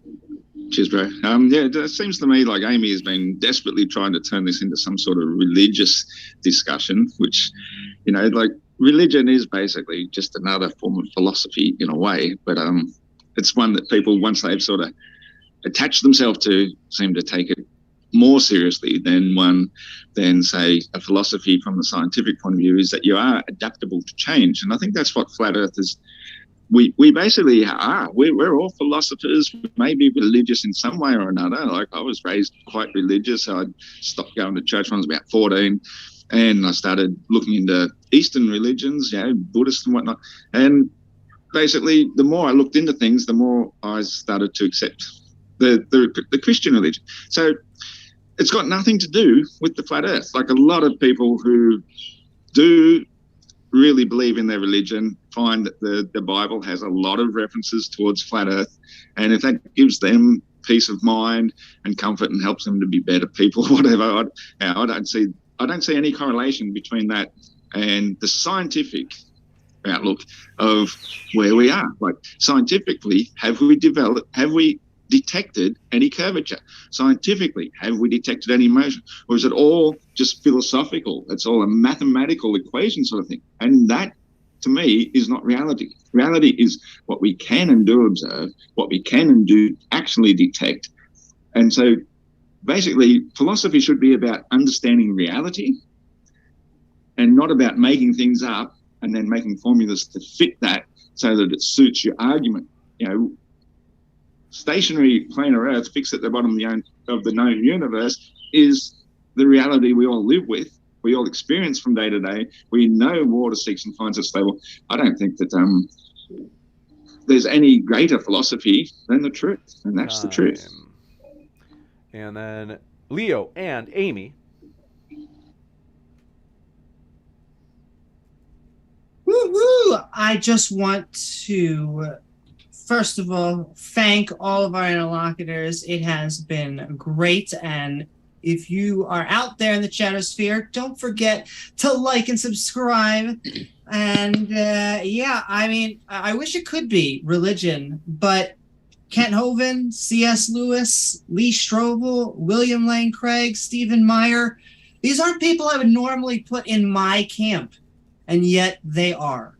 And that is because it is not just an atheist worldview, it is that we are willing to go where the science leads us. It is not an IQ thing. It is not a trying to look down or even win an argument. It is, if you are open to the truth, if you are skeptical, you will go where the evidence lies. And that seems to be overwhelmingly for a round spherical Earth. You got it, Leo. The only thing I wanted to say is I haven't really heard any good defenses of the idea of a flat Earth. We didn't hear any meaningful explanation of why people in two different hemispheres observe essentially completely different skies. We didn't hear explanations for, the seasons. We didn't hear explanations for eclipses. We didn't hear explanations for gravity's ability to perfectly explain pretty much everything that it's been applied to. We did hear Witsit say that it fails on the cosmological level, despite anybody with any knowledge of cosmology knowing full well that general relativity is literally probably the greatest tool that cosmologists use. So that phrase really, that's why I almost choked on my beer when he said it. That one really was what? I don't get it, but I'll leave it there. Given that, we gave the lead or opening statement to Leo and Amy. We'll give the final 2-minute Witsit and Iron Horse. Then we're going to go to the Q&A, folks. All right, I'm going to time myself, Iron Horse, so you get a minute too. So yeah, provably relativity's predictions on the cosmological scale are wrong. This is just objective. Again, as early as 1933, we found that only 3% of the mass predicted by relativity in the galaxies, et cetera, et cetera. It's about distribution of what's in space and time, and that's all that's there, but there's dark matter and dark energy. Actually, Einstein said in the sense that physical properties must exist or does exist in ether, but only in that sense. It cannot be that of ponderable media. So you don't understand it and you're self-projecting onto me, but objectively, relativity has been debunked on the cosmological and quantum scale. I can read Pittsburgh University right here saying you have to give him his chance to speak, Leo. I'm sorry. I really am. I'm sorry. Okay, and here it is. Quantum mechanics is incompatible with general relativity because in quantum field theory, forces act locally through the exchange of well-defined quanta. Pittsburgh or Stanford University. Of course, there's numerous ones. Everyone knows that it doesn't work and that relativity is incomplete at the best. And so there's no evidence for that. Seasons work because the sun moves closer or further away from a certain part of the Earth. Wow, so complicated. I explained the star trails are based on perception or based on magnetic holography. Let me guess, these don't make any sense. So, all right, Iron Horse, you can go because that's a minute. Cheers, brother. Leo seems to be a bit concerned about some of these things. They're huge fields that could take hours and hours for each one to explain, like, for example, eclipses. Basically, what we've noticed over the centuries is that these eclipses all occur in regular repeating patterns. So it's not a matter of having to believe one thing over another in order to understand that they can be predicted quite simply by the fact that they will keep happening at the same time every 18 odd years or whatever. So that's neither here nor there with either model. It still works for the flat Earth. The fact that we do see different stars either side of the equator simply is a matter of perspective. It's like anything that you see. If you travel to the next town, are you going to see the same buildings you could see in the town you were previously in? Of course not. Everything changes when you travel. So everything makes perfect sense if you start to grasp the sense of scale. And that's one thing I don't think the globers can do, because they believe the sun actually sets below the horizon, whereas your actual horizon that you can physically see is only a few miles away. And yet you think the sun is going to be below that, a few miles away. It should be 6,000 miles away at least, over 4,000 miles of drop. We're going to jump into the Q&A. Do want to say, folks, thanks so much for all of your questions. Got to name a couple of things before we go into the Q&A. First, all of our guests are linked in the description below. You have been properly exposed to them now for about an hour and a half. So if you'd like to hear more, if you'd like to learn more about their positions, you can click on their links below right now in the description box. And that includes not just here on YouTube, but also, as you may or may not know, All of our debates on Modern Day Debate are uploaded to our podcast, which also gets thousands of downloads, by the way. It's 100% ad-free. We don't make a dime off it. We hope it's useful to you, and our guests are linked in the description box there as well. So that includes Iron Horse, Witsit, Getsit, Leo, and Amy, who are all linked in the description box there. Now, let's jump into these questions. I want to say thanks so much for your questions. I'm going to move through these as fast as humanly possible. This one coming in from Commercial Sound and Video. Thanks for your support. Didn't see a question, but let me know in the live chat with an @Modern Day Debate if you had one you wanted to attach. Deej says, Iron Horse already won. No need to continue. Thank you very much. As I mentioned, Iron Horse, are you still in the hot tub? Bloody oath, mate. You're going to get pruned up in there. All right, this one coming up. Cameron Hall says, can the flat earthers, please use their two collective, okay, we got it. Can they explain magnetic fields? How can they work on your, quote, model, since magnets can't be unipolar? Yeah, it actually looks like we have a quadrupole data on the Earth, and every single magnet has what's called an inertial plane through the middle of it. So the better question is, how come with all the scientific consensus that we've been hearing about reiteratively all night, they still can't explain the magnetic field on the Earth in the globe model? And Harvard explains why the dynamo threshold problem and many other things. So the magnetic field can't explain on the globe Earth, and it works perfectly on a flat Earth, as there is an inertial plane in every type of magnet that exists. You got it. This one coming in from, do appreciate it. Light of the Twin Lamp says, James, hi, let's see. Are you a knife? Because you can cut butter with that Giga Chad jawline. That's very funny. I'm sorry I forgot to read your super chats the other night. We're going to read those in the post-credit scene. By the way, Daniel Hakikachu's name is pronounced Hakikachu, like Pikachu with ha in the front. Malavia, thanks for your question, says, Witsit, T-Jump has already given you the novel testable evidence. You just choose to ignore it. That's not our fault. T-Jump didn't do anything in the debate with him. He just kept on like talking about magnetic fields could only work on a globe, and he's wrong. Harvard explains, like I just addressed, that they don't know how to explain it on a globe. So yeah, I don't know what you're talking about. I've read all about the globe. I learned all about it. I read all the gravity claims, all the modern claims, all the modern problems. I went out and tested the Earth myself. So it's not a lack of evidence that's the problem. It's a lack of legitimate physical empirical evidence to prove that the Earth's a ball that spins. That's the problem. You got it. And by the way, that was that over a year ago you and T-Jump debated. That was a good one. That's in the debate library. Yeah, it's been a here. while. Probably 2 years maybe. That was a good one, but it's in the debate library here on Modern Day Debate if you want to check it out, folks. S. Aston says, within, I find your verbal reputations of gravity uncompelling. I think they meant Witsit. I find your verbal representations of gravity, refutations, I think they meant, of gravity uncompelling. Please show us your corrections and calculations to the formula. You don't know about dark matter and dark energy. You didn't know that you're way off with your prediction on the cosmological scale and also on the quantum scale. They want to try to differentiate it and say that it doesn't have anything to do with relativity. It objectively does, though, because relativity was the proposed background or the medium in which everything moves within in space, okay? And it was claimed specifically to have specific characteristics and not to be that of ponderable media. Okay, that's what Einstein said and explained. And yet now we have all kinds of information showing that, you know, for your expansion rate and for the lack of mass, et cetera, you need some other component that makes up 95% of it, actually 96 point something. So that's the objective truth is relativity is at least incomplete. It doesn't address most of what's there, and it doesn't work on the quantum scale. I just read it. It's very easy to understand that. Superposition alone would refute relativity. There is no evidence for gravity on the quantum scale or the cosmological scale. So if it was actual, it would be on all scales. So yeah, it's objectively not correct, and every person in the field knows that. Can I provide a quick response to that? Go for it. So again, like literally any cosmologist will tell you they took heavy general relativity because it's their most important tool. Like literally, if you don't believe it, just go to a university and ask. Dark matter and dark energy, we don't know what they are, but we certainly know they're there, and there's empirical evidence that they're there, and that's because of relativity and the relativistic effects that they have on the environment around them, thus confirming relativity. And that's all I'd like to say on that.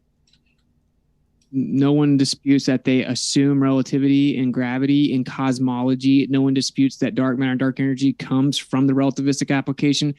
That's the point. It doesn't adequately predict what we observe, so we had to make up two different ideas and conceptual abstractions to make up for the mathematical discrepancies. Relativity is not correct. Gotta It's move objective. to the next one. We got a lot of questions. This one for you, though, Leo. Elijah Freeman says, to Leo, Paul Larson, planetarium director, says, at International Space Station height, with 3% of Earth being perceivable, the horizon would look flat, not curved. Rebuttal? Yeah, I don't even know what that means. I don't know who that is. I don't know what they're talking about. You got it. This one from Mark Reed. Good to see you, Mark. Says, Witsit, why is it always about NASA? What about Chinese Space Agency, Russian Space Agency? What about any of the 77 agencies from different countries around the world that say that the Earth is a globe?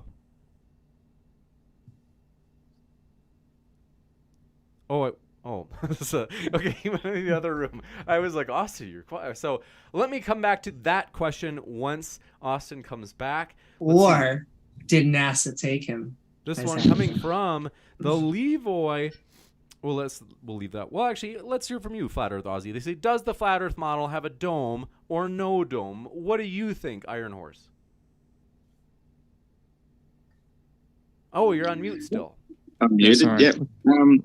Yep. I'm of two minds about that. I believe it could well be domed, but when I read various descriptions of the firmament, there's at least three translations of that from the Bible. One which says it's stretched out like a tarpaulin. One says it's beaten like flat metal, and the other says like molten glass. And I believe that if somebody had never seen a frozen lake before and seen ice, then that description fits all of it. So it could be a flat sheet of ice that sort of like hovers above us by the pressures of the various gases and stuff beneath us. And so it could more or less be a frozen hydrogen or, one of the lightest gases. But it doesn't sort of rule out the fact it could also be dome-shaped, because it might eventually take on the shape if, in fact, it is supported by some sort of wall outside Antarctica surrounding it. So I'm very open-minded about it, but I believe it could be just as flat as the Earth itself. You got it. This one, Austin, they did have one for you while you went to the restroom. This one coming in from Mark Reed says, Witsit, why is it always about NASA? What about Chinese Space Agency or Russian Space Agency? Or what about any of the 77 agencies around the world that say that the Earth is a globe? Austin. None of them claim to have a real picture of the globe in entirety from space. Not one of the 77. If you've seen like the Chinese landing the rover on the moon, it's hilarious. It's hands down the fakest thing I've ever seen in my entire life. It's even worse than like our faked moon landings. So we just don't turn to governmental space agencies. I guess the idea, the premise is you think they're all in on it. They're all lying and blah, blah, blah. They all agree to the Antarctic Treaty. So yeah, they are objectively all in an agreement that we can't privately and freely explore past the 60 south latitude. Long story short, none of those places actually offer a real picture of the Earth from space, even to be claimed to be real. So yeah, they're pretty useless as to this discussion. You got it. And this one from the Batman. Folks, I want to remind you, we're looking for substantive questions. Talking about so-and-so is afraid to debate Witsit or so-and-so is afraid to debate me. It's not as substantive as we're looking for the Q&A. So we are skipping over just pure insults. This one coming in from David George says, where did Witsit hear about dark matter? Where did I hear about dark matter? I don't know. When I first heard about it some years ago, based on the cosmic microwave background, you can look at like the European Space Agency explaining the problems with the cosmic microwave background and many other things. And then I found out that actually dark matter, what we now call dark matter, the discrepancy of dark matter was known for a very long time, as early as 1933. It isn't like a new problem. It's just relativity is the best explanation we have to this day to explain things like Michelson-Morley with special relativity and then general relativity. So it just hasn't been updated or replaced. Dark matter isn't a new problem, and I first heard about it because of the cosmic microwave background and how they called the distribution being central to the Earth the axis of evil.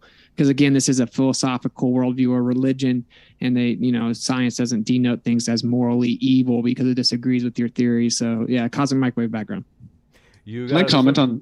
Do we have to go forward or? Go for it's it. Really quick, just on the axis of evil. There is no axis of evil. This has to do with pole measurements of the cosmic microwave background, and they only exist in like a few of them. And there's at least 1,400 different measurements. This is not even a statistical anomaly. This one coming in from, do want to say, Sean Hawkins, by the way, for some reason, I don't know why you were triggered when I called out somebody about not attacking the guests based on demographic variables. As always, we want to follow YouTube terms of service. So, Sean Hawkins, you're just going to have to learn how to deal with that because I did rebuke SH. Maybe you thought that I was talking to you when I said SH. There's an actual username named SH. So, chill out. Sean Hawkins says, why is Austin scared to debate me? Austin, like, I'll give you a chance to respond to this. Yeah. No, I'm not scared to debate anyone. I am on Discord, publicly available, like all the time. I debate Glovers like 10v1 regularly, whether they're PhDs, you name it. So I'm not scared to debate you. You'd have to come to where I am. If every single person that got triggered, I take their ball away, hits me up frantically, begging me to debate them, I would never be able to get anything done. So there's your answer. You keep asking, and you ask about Polaris, which is a really stupid question. So if you want to debate me, come into Earth Awakenings on our Flat Earth Discord 2.0 on Discord, and then you could debate me. Or I'm going to have a Flat Earth show here soon. You can come on and behave and be cordial and respectful. Then you can also come on there. You got it, Ann. Thank you very much for your question. This one coming in from Hates Stairs says, Iron Horse and Witsit, can you elaborate on your electrostatic gravitation hypothesis? It's odd to dismiss quantum mechanics, but also claim a force on that scale is responsible for Earth's gravity. Kind of weird, bro. I don't know that he claims that way. Yeah, so everything that is matter is intrinsically electrostatic. All molecular and intermolecular attractive forces are electrostatic. That simply means all matter is electrostatic. We know that it's 10 to the 36 to 39th power stronger than gravity even claims to be. And again, Walter Lewin from MIT will tell you everything observed on the Earth is electric and up to thousands of kilometers. And that due to the scalar nature of quote unquote gravity, it doesn't come into play until the planetary scale because electrostatics wouldn't be strong enough. So why would I? Yeah, we have an agreed upon average of downward acceleration. Everything that accelerates down is intrinsically electrostatic. We have an electric gradient on the Earth, which is equipotential increase of 100 volts per meter, which means you have to have two Gaussian surfaces, which answers the dome question. There's obviously a surface above, as there is a surface of the Earth. That's the only way you can get equipotential electric gradients. And so, long story short, yeah, we have an electric gradient. We have a Gaussian surface. We have everything intrinsically electrostatic, as much as the air, as well as the Earth. Therefore, all downward acceleration is electrostatic acceleration objectively. Can I say something on the electrostatic thing quickly? Sure. So strong interactions aren't electrostatic, and that's because they're stronger than electromagnetism. When you look at a proton, it has 3 valence quarks. 2 of those quarks have a plus 2/3 electric charge. One of them has a negative 1/3 electric charge. So why do the 2 plus 2/3 charges not repel each other? Because strong interactions holding them together are stronger than electromagnetism. So, in fact, the structure of most matter in the universe is actually the result of strong interactions, not electromagnetism. You're referring to things like the Pauli exclusion principle, electron orbitals, things like that, which is important. I mean, you're not wrong there. But when we're talking about the fundamental structure of matter, that's strong interactions, not electromagnetism. And just so you heard, Leo just admitted it's all electric. Yeah, elementary charge of 2. Yeah, that's what I said. That's what I said. Electric charge, elementary charge is electric. That's charge. Yeah, that's literally all matters held together with electrics. They have a misinterpretation of electrostatics. They call it the exchange of virtual photons in particle physics. So they don't even understand what electrostatics is. I'm using the word interchangeably with the word dielectric, but just objectively, just so you guys know, even neutrons and everything is electric within their own particle physics paradigm. They just don't know what they're talking about. This one from David Benz Cosme says, modern day debate, there are too many people speaking over each other. 2 versus 1 is not as good as 1 versus 1. I get it, but at the same time, folks, it's actually pretty darn controlled tonight. Sometimes I have to tell you, it's not always going to be, like, if you want a boring debate channel, go check out Intelligence Squared. No offense, but, I mean, sometimes their debates are boring, and sometimes their debates are good, I'll be honest. But if you really want, like, super controlled and your grandma's type of debate channel, that's not modern day debate. Oliver P. Perez says, can you explain the midnight sun in Norway in a flat Earth model? Yeah, the sun gets closer to the center. The way I see it is the sun is always going around the equator, but as it spirals around every day. So from the spring equinox, well, it's always opposite on either side of the hemisphere. So from September 22nd till December 22nd, it's actually spiraling closer to the Earth, which makes it appear to create a bigger circle above us. And then as it gets higher and higher towards June 22nd, that's when it appears to make a smaller circle. And because of that appearance, it actually shines its light directly down towards the inner part of the Earth, or the inner center, the northern part, and they'll see it more through when the sun is actually furthest away from us. It's exactly like when you're looking through a tunnel or a tube, the nearer side is going to appear a lot bigger and the further side is going to seem to be a lot smaller. But all you have to do is turn it around and you'll see that they're both exactly the same size. So it's all a perspective issue, and it has real world effects, because the further away it is, then the smaller the circle it makes above us, because our atmosphere is what causes the sunlight. It's not the sun itself, it's the actual atmosphere. I hope I explained that as well as I could. This one from Oliver B. Perez says, can you explain the midnight? Did I just say this one? This is David Ben Cosme says, Witsit, witty city. I don't know. Okay, what that means. Mark says, Leo, why aren't you wearing a seatbelt? What does this mean? I have no idea. This one from C. Parnez says, Austin always kills it. He needs better adversaries. Ooh, backhanded compliment. Malavia, thanks for your question, says, I challenge Witsit to a YouTube boxing match. Juicy. And David George says, Witsit, I've seen Jupiter in my telescope. How? I don't think that we ever disputed that something called Jupiter is in the sky. So I would just say to the audience, you got to think about this honestly, right? If everything that you say to flat earthers is a straw man and it misrepresents our actual position, an intellectually honest person would kind of step back and be like, maybe I misunderstand the conversation. Maybe I haven't thoroughly seen what it is that they're saying yet. Yeah, Jupiter's in the sky. No one disputes that. Planete, the Greek word for wandering star, that's not new. We know it's up there. I document them as well. Can I just ask a quick question? Sure. Yeah. Would the moon be in the dome? Would it be outside of the dome? We don't have to make those claims. I don't know. I think that there's a superfluid. Oh my God. I think it looks like there's like something that acts like a superfluid, and the moon could actually be magnetic holography projection, as far as I'm concerned. So I don't know. That's non sequitur to debunking the positive claims of the Earth and that people walked on it. So I'd also like to put in 2 cents and say that what we think of as the firmament, which some call the dome, it basically acts as a lens, which is where the lights that we do see, the sun and the stars, that's what causes them to appear as physical light to us, and possibly even much lower atmosphere within the 12 to 14 mile range. And personally, I do think that the moon is a physical object inside or within a dome, in our atmosphere, and that it actually reflects or projects the solar energy that it gets into this lower, what I call firmament B, the 12 to 14 mile high place where sunlight exists. I think it projects energy into that, and it creates a holographic projection of itself, and that's why we all see the same phase of the moon at the same time. That's my personal belief. I don't share it with other flat earthers, but that's how I see it. You got it. This one coming in from, do appreciate your question. And Oliver Perez, I got the one from the sun in the Norway, the midnight sun, right? In Norway?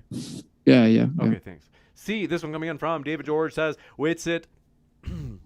Mr. Monster says, when a robot launches off, how come it doesn't hit the firmament every single time? How come sometimes the rocket keeps going into outer space? There is no dome. Yeah, you can't actually verify rockets go to outer space. I document them all the time. They have parabolic trajectories. Document them in infrared as well. Like, yeah, rockets go in the air, there's no doubt, but they just go over the water in parabolic trajectories. They're like, why don't we ever have outside footage of seeing it continuously go in and out of the atmosphere from an outside perspective? Even if we did, it wouldn't prove it, but we don't even have that. So long story short, you can't use begging the question of the globe Earth and the claims from NASA to then say, can you explain this as a flat earther? I mean, it's a very ignorant way to go about it, but you can't verify that these things go to space. I don't believe space agencies. They clearly lie. You got it. Thank you very much for this question coming in from Udaf Heku says, what does Iron Horse think about the Pauline pants down? What does that mean? I think that's a bit of a reference to an Australian politician called Pauline Hanson, and she's sort of a little bit controversial because she came out in the first place when she first started. She was quite considered racist simply because she spoke up against Asian people. And I think Pauline Hansdown is a comedian who makes fun of us. So I try to avoid politics as much as possible. I think it's all a bunch of nonsense. So nothing else to say. Thank you very much for your question. James W. says, after show on the Amy Newman channel, open mic as well. That's linked in the description, folks. You can find it right now. And all of our guests are linked down there as well, whether or not they have an after show. So highly encourage you to check out their links, including Amy's after show. This one from Mark Reed says, Witsit, why did you not address the dome? Why did you dodge the question? Could you answer it, please? Yeah, I did just a second ago.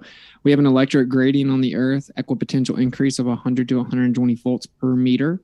And the only way that this can be replicated on the Earth or demonstrated is to have two Gaussian surfaces. And that creates a mediation of pressure that gives you an equal distribution. And that's what we have on the Earth, showing us that there is something there. Of course, also the second law of thermodynamics seems to necessitate that the necessary antecedent to gas pressure is physical containment. So something must be containing the atmos, and the electric gradient works perfectly as if there is a Gaussian surface above us. You got it, Ann. Thank you very much for your question coming in from Mr.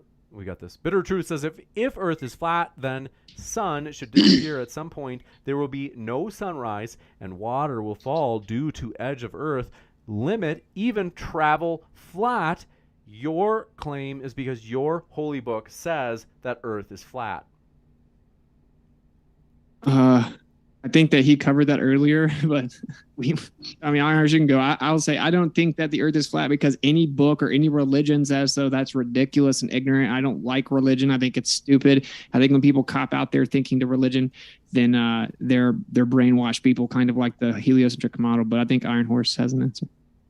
Yeah, basically what you said. They're trying to confuse the two models. They're trying to put the flat Earth into a heliocentric model, whereas that's not the way it works whatsoever. The flat Earth is what we know is fixed at the bottom of the known universe, and what we see moving around above us is what we see moving around above us. We don't assume there's an edge. Only people who have been indoctrinated into the globe or false models even think about an edge. An edge is not even part of our equation. This one from Joshua Kelly. Leo says, pompous attitudes and ignoring the rebuttals are not a good way of showing intelligence in your argument. Well, and the point of an argument isn't to show intelligence to begin with, so I don't know if they understand what the point of an argument is. Number two, I don't think I did that, so it doesn't matter. And if I may just really quickly to comment, you know what? Never mind, I forgot the point. I can't. You got it. This one from, do appreciate it. Robert Summers says, it's hilarious how much the flat Earth folks hide behind not having a model. Sorry. Some of these are a little bit punchy. I have a flat Earth model. Or they say, hold on one second. So they can say, quote, we don't claim that. Tell me one positive claim and its evidence, Austin or iron. Here's a dielectric plane with an inertial plane because we have a magnetic field, so it has to be within an inertial plane. It's the only way that it could exist. There's a dielectric or electrostatic plane, topographical plane that's stationary. These are all positive claims that all empirical evidence supports. And I do have a flat Earth model. Her name is Kai. It's my wife. You got it. This one from. Can I also, before you do that, I just want to make a quick comment. I don't know how you could get a finite flat Earth without an edge. It would have to be infinite for there not to be an edge. Container could touch down, Amy. We talked about this last time. And the fact is, everybody that wants to talk about a model all the time is the fact is you can't have a model of reality. Reality works at full scale. So everything that we see works at full scale. It doesn't work on a smaller scale. So to try and think of Earth in a model, it's erroneous. You have to actually go outside and look at things to see happening at real full scale to understand how it works. You cannot model it down, unlike the heliocentric model, which is great for people with very small minds who need to see things in tiny models. You got this one from. Do appreciate it. Thunderstorm. Both are wrong according to their own research, since mountains are not flat. And the Earth without water doesn't look like a sphere. Topographical plane has been said a solid 20 times, right? The Earth without water does look like a sphere, and it's spheroidal. which is the word that specifically I used. So it's just slightly W at the bottom, right? This one from spheroidal, as in Iron Horse's bicep. That's what we mean by that. This one coming in from the Levoy says, how has the dome never gotten dirty or worn out? Why has condensation never collected on it? Why is it pristine? How do you know what has or hasn't collected on it or what condition it's in when you can't go there? It's illegal to privately explore past the 60th south latitude. It's illegal to even try to shoot rockets up that high of an altitude. You have to get a permission from the government to get a certain type of fuel. It's a ridiculous question. Maybe go ask the government why they have declassified documents that say that they had an approximation method to determine the brightness of the firmament container on the Earth, and that their approximation method was proven accurate. Maybe that would be a good question. Not to mention that there are also observable laws of density and buoyancy, and things like dirt and smoke and whatnot cannot reach above a certain height. So it automatically, it's just self-cleaning. It doesn't even have anything to clean from. It just doesn't, nothing reaches it. Can I make a point to that? Because it was the point that I wanted to make earlier, or do we need to move on? I'm open if you want to make a quick point. So notice how when the flat earthers are pressed to actually give the details of the model, things that sort of just like follow from what they're saying, they always talk about, oh, well, we can't show that. We're not allowed to go there. There's always an excuse when it comes time. You know, when the chickens come home to roost, they come home empty when you're talking with flat earthers. Oh, look, Adhams. This guy's crushing. Well, I also just want to I didn't Adham. I don't think you know what that means. Yeah, your arguments are always just like vague dismissal insults. No, that's not what it is. Anyway. If you haven't heard of Operation Fishbowl, then you know nothing about the history of what we've detected about the firmament in the first place. Yeah, but it is interesting. I decided the But government. you just said you couldn't detect it. The government says that they have an approximation method to determine the brightness of the firmament, and the approximation method was proven accurate. This one coming in from, do appreciate your question. David George says, Witsit word salad, so delicious, so sad. Poe. I forgot, what does Poe mean again? When you're pretending? So a Poe is that they are so close to a line, it's almost unavoidable. Are they a troll or do they actually believe it? It's hard to tell that is a Poe. But I love all of our interlocutors here. We'll give Austin a chance. Austin, are you a Poe? This person's they're insulting your honor. Yeah, well, I mean, I know for a fact that what they told us the Earth is 100% not true. And that's why I don't make definitive claims about the Earth in entirety, because that would be dishonest. And in addition, word salad is when something literally doesn't coherently make sense in the order that it was presented, like blue, chicken, wall, egg, yesterday, why. That's not what I did, okay? I made very coherent, concise points. That isn't word salad. Maybe look up the words if you don't know them. But the truth is, yes, I do think what I say. I would never be able to live with myself to go around promoting lies. Can I just make one point about the last question with the dome? It is interesting that not only are there smudges, but you would think there'd be cracks or some sort of integrity problems. Either it is self-maintaining or someone is maintaining it. Well, ice and the replace itself, you know, because if the temperatures are that cold, then the gases that are up there composing the actual thing, then they're completely just freezing straight back into place the minute we hit them with a nuclear bomb, assuming nuclear bombs even exist. So whatever sort of firepower we're sending at them, it is self-repairing. And in fact, if you also look into operations high jump and deep freeze, well, even Admiral Byrd admitted that the second one, whatever, I can't remember the exact order they come in, but the second mission was a reconnaissance mission. And the reconnaissance mission was to try and retrieve a machine that was used to drill through the so-called wall, which had self-repaired and was growing back around it, and they couldn't get the machine back. And that's after they retreated. And there may have been a lot of other events that they haven't disclosed at this stage, but basically that's the reason why we have the Antarctic Treaty, is because we cannot penetrate this so-called wall. It self-repairs. This one coming from Mr. Monster says, ocean currents prove that Earth is rotating via the Coriolis effect. Do you disagree? What proves it? He said, ocean currents prove that Earth is rotating via the Coriolis effect. It doesn't rotate via anything.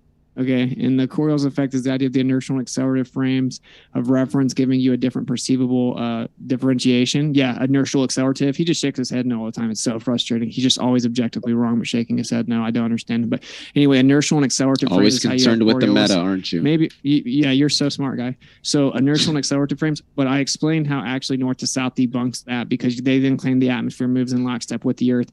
And then I also have a letter from Einstein, right, which very clearly says that due to the Machian principle, as he wrote in 1913 to Ernst Mach, if the Earth was stationary but the sky was moving around it, you would get a translation of motion to the interior of the system, and you would get Coriolis and centrifugal effects. And that's Einstein applying relativity himself, explaining that principle has to be true to invoke the Arthur Eddington experiment.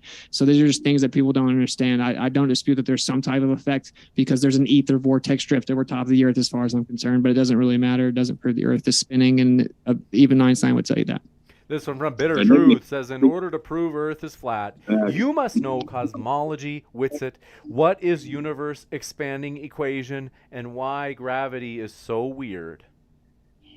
Yeah, so like the Friedman equations, the idea that the universe is expanding in all directions, that's the problem, is because we looked and saw even distribution away from the Earth at the center point. And so then we only had two options. One is that the Earth is the center point, or two is that it's going to look like you're at the center no matter where you are. That was the quote I invoked with Stephen Hawking. That's what he's clearly explaining earlier was, well, either the Earth is in the center or it's actually expanding in all directions. And we determined that we believe the latter on grounds of modesty, meaning it's a philosophical Copernican principle that you would have to think that you're in a special, unique position to think the Earth's in the center. So we disregard it.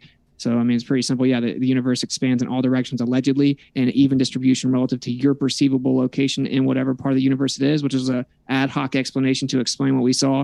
And we've now debunked it, and now you're off by 10 to the 120th power with your expansion assumption. This one from not ad hoc. David George. We got that one. Bitter Truth says, where did all the antimatter go? What is quantum physics? Explain me string theory. How black holes form and why there's high gravity in the center of a black hole. They don't say who these questions are for. I presume it's for Austin based on their last question. Well, I mean, I can explain those things. I don't think Austin could. These are Glover questions. Leo, stop self-projecting, dude. I would debate you 1v1. I don't know what that means. Impulsively interrupt. So it's impossible. I don't know what that means. It's impossible. All you do is like, you're coming across like really kind of condescending. And here you are concerned about the meta. So to answer the question that was asked. There's just to hear what Austin was saying there. Well, I think he was accusing you of interrupting, and then you interrupted him while he was accusing you. So, but we'll come right back to you, Leo. Go ahead, Austin. I'll give you another 10 seconds, and then we'll come back to Leo. Yeah, all those different things are things that I fight against. The idea of all the reification fallacies within quantum and cosmological current studies. So I don't feel a need to answer. I think he was maybe asking the Globers, but I'm just saying like condescending remarks void of substantive specificity doesn't actually mean anything in the real world. Taking it to Leo. Go ahead, Leo. Yeah, so from somebody who actually understands the field of cosmology, at least better than Witsit does, what I don't know what they mean when they say explain quantum mechanics. String theory, the only thing you need to know about it is it's wrong. Where did the dark matter go? I don't understand that question. It didn't go anywhere.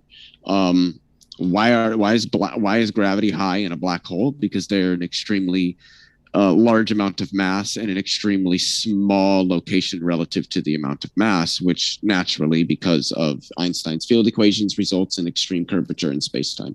This has been very, very, very precisely measured. It's well understood, and it explains numerous features of the reality that we observe.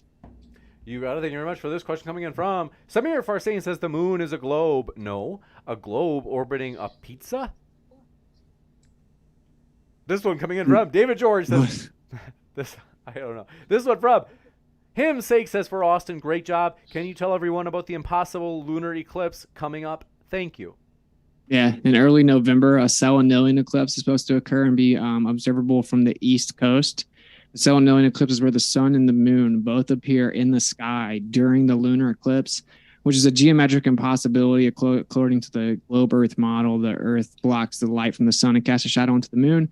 Of course, they claim that it's just an illusion and it refracts both the sun and the moon up, even though it's actually beneath the horizon. And we see the sun, but it's not really there. But yeah, the Selenilian eclipse, which debunks the globe Earth model, is also known as the impossible eclipse, and it happens in early November on the East Coast. Can I just ask about if either of you, because we are driven to black hole cosmology because of gravity. And so my question would then be, do you guys believe in black holes? No, that's just an idea. And actually, relativity can't even be applied to singularity. So it actually can't mathematically even compute black holes. Yeah, it helped us come up with the prediction of black holes, but it can't be applied to a singularity. So no, I don't believe in fairy tale mathematical constructs. This one coming in from, do appreciate your question. Dave Hinkle says, for the Globers, please provide a valid direct measurement of Earth curvature, repeatable and verifiable. Hydrostatic equilibrium as a result of its gravitation meeting the resistance of the material that which the Earth is made of, which is the reason stars and planets are spherical. You got it. Thank you very much for this question coming in from Gourdzilla37. If empty hubris proved the globe, let's see, looking for more than just an insult, this one from Hillside says, Leo. Okay, guys. No, I actually want you to read it. I'm sorry. Please, James, Leo, please you're read behaving like a child who has had his ball taken away. Relax. They lied. I can act that way if they really want me to. Who is it that they mean lied? Do they mean that the people who told you that the globe is the Earth's globe is who knows? They didn't lie just because we can look at the data. It's independent of the person. David, it's all presupposition that begs the question, bro. Well, here, to make it fair, David George says, James, Witsit lies. Why? Explain. So you've got plenty, there's people on both sides. People get fired. You know, I've told people, I don't understand it myself, but this is one of the most fiery, contentious topics. Like, no joke. We host abortion. We host everything. And this Flat Earth versus Globe is probably the most aggressive topic there is. Samir Farzin says, Flat Earth, what's the next stop flying east from the U.S.? England, Greece, India, China, Japan, then what?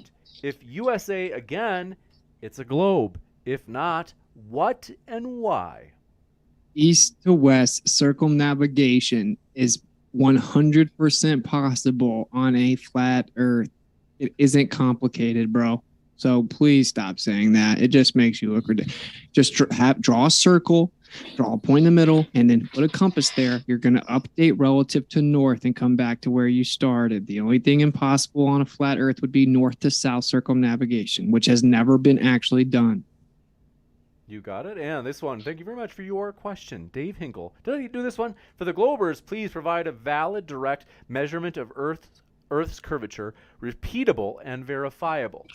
Also, I think Leo did give an answer for that. I just want to ask if they would be able to do the shadow test that we've been doing for thousands of years, if we could get some sort of empirical data. In fact, if it was a flat disk, it should be that many of the same lights ahead would be directly over at all the same time, but they're not. That's why we have time zones. They have radically different hours depending on where you are on the globe. A gross misunderstanding of everything. Sorry, Witsit. Sending love right back to you too. You got Extremely erroneous thinking.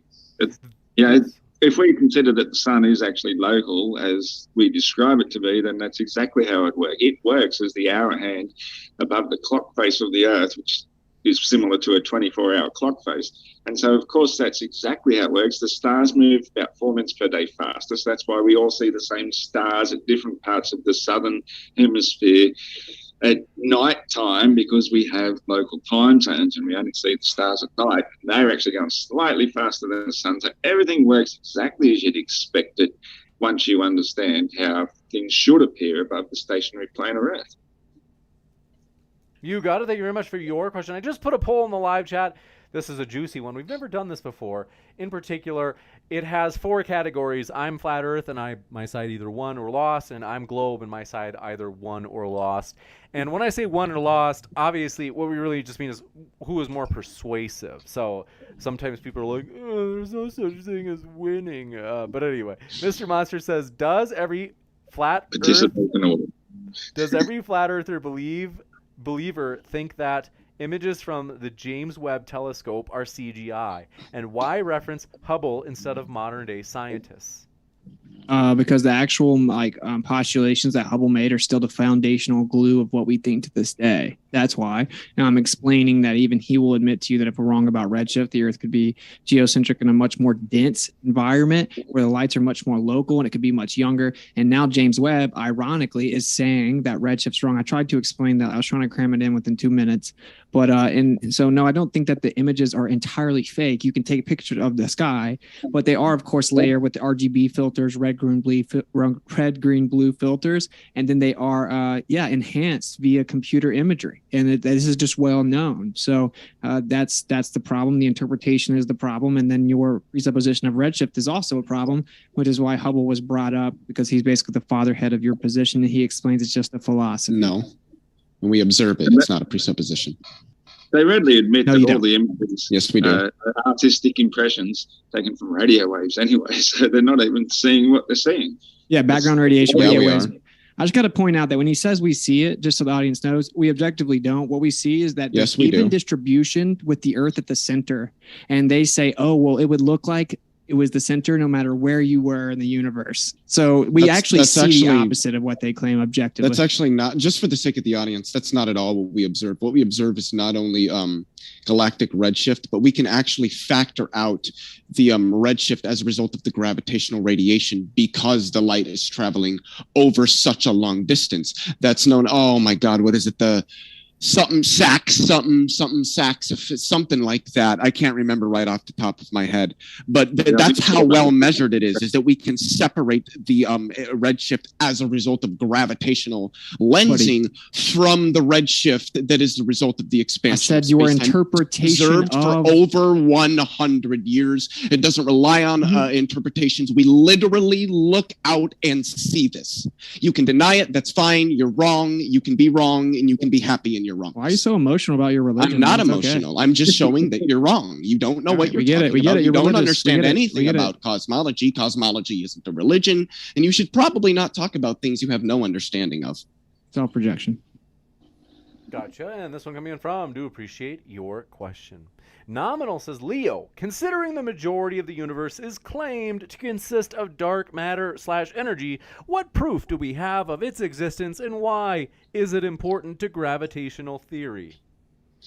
Because we measure dark matter through its gravitational effects in the rotations of galaxies. Galaxies rotate so quickly that if it was just the baryonic matter, which is sort of the matter that we can see holding them together, that it couldn't hold them together. They're rotating too quickly, but they don't fling apart. Why? And why is it also that they lens light more than they should? There's more mass there than there should be. Well, there's obviously something there contributing to the mass. Most cosmologists think there's some particle we can't observe that because it doesn't interact with electromagnetic radiation there. Some think we have to make modifications to gravity, but nobody in cosmology denies that the anomaly is there. And with respect to dark energy, that's just the fact that the universe expands exponentially quicker over larger scales than it does on shorter scales. And some energy is going to have to contribute to that. And that's what dark energy is. So these are directly implicated by the observations we make. The fact that we don't fully understand exactly what they are doesn't remove the fact that the anomalies are there and we know that they are there. Mathematical discrepancies because relativity is wrong. But anyway, we'll move on. This one Well, from they're not mathematical discrepancies alone, but go off MJ. about things you don't understand. MJ, if you objectively had are. a question, I did not see it in the live chat, so just at me at Modern Day Debate, and I saw a super chat, but not that question in particular. This one coming in from Gleep Glorp says, where do the boats that disappear beyond the horizon go after they disappear? They don't always disappear at the same location, like a physical, tangible Earth curvature. This is just objective. This is what's funny. They say that we can see the curvature of the Earth from the surface. Then we say, look, the horizon's 10 times too far. They say, oh, you never see the actual curvature of the Earth. It's just the apparent location because of refraction. You can never see it. Then they turn around and say, again, that's blocking that boat. When we zoom in, we can see the boat again. It changes based on angular resolution limit, perspective, and then the conditions of the most dense layer of the air, which is what you're looking through. And then you eventually reach where you can no longer see any further. So it's not even It's not even complicated. I don't understand why it's so misunderstood. I mean, this is why my boy Eli super chatted to talk about the ISS, and they just skated past it. How they explained that the ISS would only see 3% of the Earth from that height, and you wouldn't see the curvature. That's supposedly, he said 5,000 to 8,000 miles. They claim the ISS is 255 miles, and they claim you cannot see the curvature. And then Amy's showing us citations of 20,000 feet. You see the curvature. Now you're claiming we can see it on the ground. And the ironic part is they'll say left to right instead of straight on, blah, blah, blah. You can't see the curvature according to the math. And you guys just go around saying that you can. It's just kind of weird. So can I just make a point it. about that? I would want to know, do you have any papers that are actually saying that there is no curvature? Again, it's not saying no curvature. Paul Larson, the planetarium director of the world's biggest planetariums, explains that you could never see the curvature of the Earth from the ISS at 255 miles, shows the Except math because you can only see 3% of the Earth, and you just claim that you can see it at 20,000 feet in a plane. So see, but don't you, I asked for a paper, and you're like, this one scientist who Leo and I probably think you're quote mining. Like, that's why we ask for papers, because it removes human bias. It removes just our feelings or opinions about it. No. Peer review with tons of bias baked in doesn't remove human bias. Peer review removes biase, so I don't know. Peer review removes bias, really? So I can propose a theory explaining that the etheric framework that would absorb quantum fluid. No, because it's not rooted in any this empirical is why you data. could never debate me, because I would destroy you. It's because you don't understand the subject. Self-projecting intellectual look like a fool, like you do now. Says the guy with veins popping out of his neck. Can I just put it in, please? This one is... no. We'll give you a short and pithy one, Iron Horse.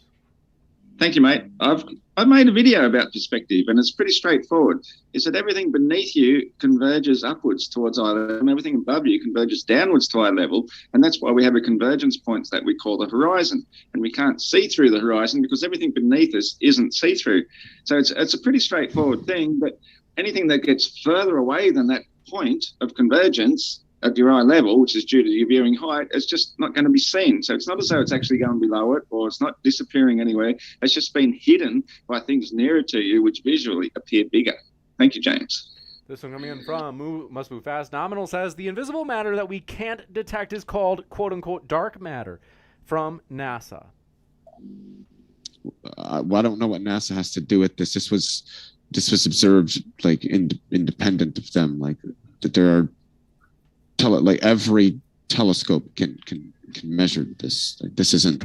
I don't understand why they rely so heavily on NASA, as if like NASA is the only institution that talks about this. Like, it just demonstrates how little they actually understand of the subject. That's all this does. Objectively, we don't know what dark matter is. It's a mathematical discrepancy based on the relativistic application. I affirmed no one that. knows what it is. They say we it know doesn't it's interact there. with the electromagnetic We know spectrum it's of there. radiation, so they can't prove it. Yeah. They don't know what it is, and they're not sure exactly what to do other than the You're use of right, mathematical and fix. we know it's there. What's your point? The discrepancies Only based on your are presupposition still and there. begging the question of No. relativity and the heliocentric model itself. No, We're actually we can observe driven. it. So Yeah. so Didn't how- observe do you- dark can matter. you They tell say me- it doesn't react with the well, I didn't electromagnetic say that. spectrum. I never said that we did. Can you tell me why galaxies are held together despite orbiting at rates that should fling them apart? Yeah, we have a much more dense medium. Yeah. So out there what is that? What is that? So What it is seems like a that superfluid what is it? medium. You I don't claim it's a know what you mean vacuum. by You're wrong. superfluid. I don't even think you know Thanks for what a making my superfluid point, is. Leo. Can you tell You'll me get what a there. superfluid is? I don't think you can tell me what a superfluid is. You'll get there. You'll get there. It has so you don't know what a electrolytes. What superfluid plants is. crave. I'm sorry. You don't know what dark matter is, and you just claim that you can see it. No, with I my never said definition. no. I never See, said that. can't do this, See, James. all Every you time can I do talk, is you just interrupt. straw He's a man little everything kid. that I All say. right, Yes, he's a little because kid. all you do is Both say of you, all things right, that aren't the seriously, things shut that the up for a person second. said. All right, seriously, I don't understand. When you hear my voice, that's a great time. I'm the one that's like, it's my role to bring order. So if you hear my voice, I don't understand why you wouldn't defer to me. Instead, you want to keep talking over me. So this, we'll give you a chance to respond. Witsit, really short and pithy, because we spent a lot of time on this question. So short and pithy, and then we've got to go to the next one. Oh yeah, but by definition, it doesn't react with the electromagnetic radiation or electromagnetic spectrum, which means you could never see it. Saying you see it is nothing like that. We see that the galaxies allegedly move too fast if we assume relativity in the heliocentric model. Yes, there's a mathematical discrepancy. Relativity has been debunked. This one coming in from, did Iron Horse really expose himself during this debate? Someone in live chat said, this one coming in from Brandy Beckett says, flat earth believers, what evidence would convince you that we actually live on an upside down pyramid earth? Dun dun dun. What? That was for us? Yeah, we're of the opinion that we try not to believe in ridiculous, impossible things. That's why we understand the Earth is flat. That's how we observe water to behave. We understand that water must be contained by higher edges on all sides, not just somewhere out of sight, out of mind. So whenever somebody presents a ridiculous proposition, we just think, okay, yep, next. Can I just comment that the reason that water is contained is because of gravity? Nice reification fallacy. What is That's being reified? The idea of gravity, a conceptual abstraction that attributes physical properties to space and time. That we can measure objectively and have for over 100 years. You cannot measure space and time bending. Yes, we can. We have. No, you can't. Yes, we can. Do you know what a Lorentz? But do you know what? No, just one question. Do you know what a Lorentz boost is? I don't. I know what a Lorentz contraction is. By the way, I want to say this. So they claim that they measured a gravitational wave displacement in LIGO. This is one of the measurements they have for gravity.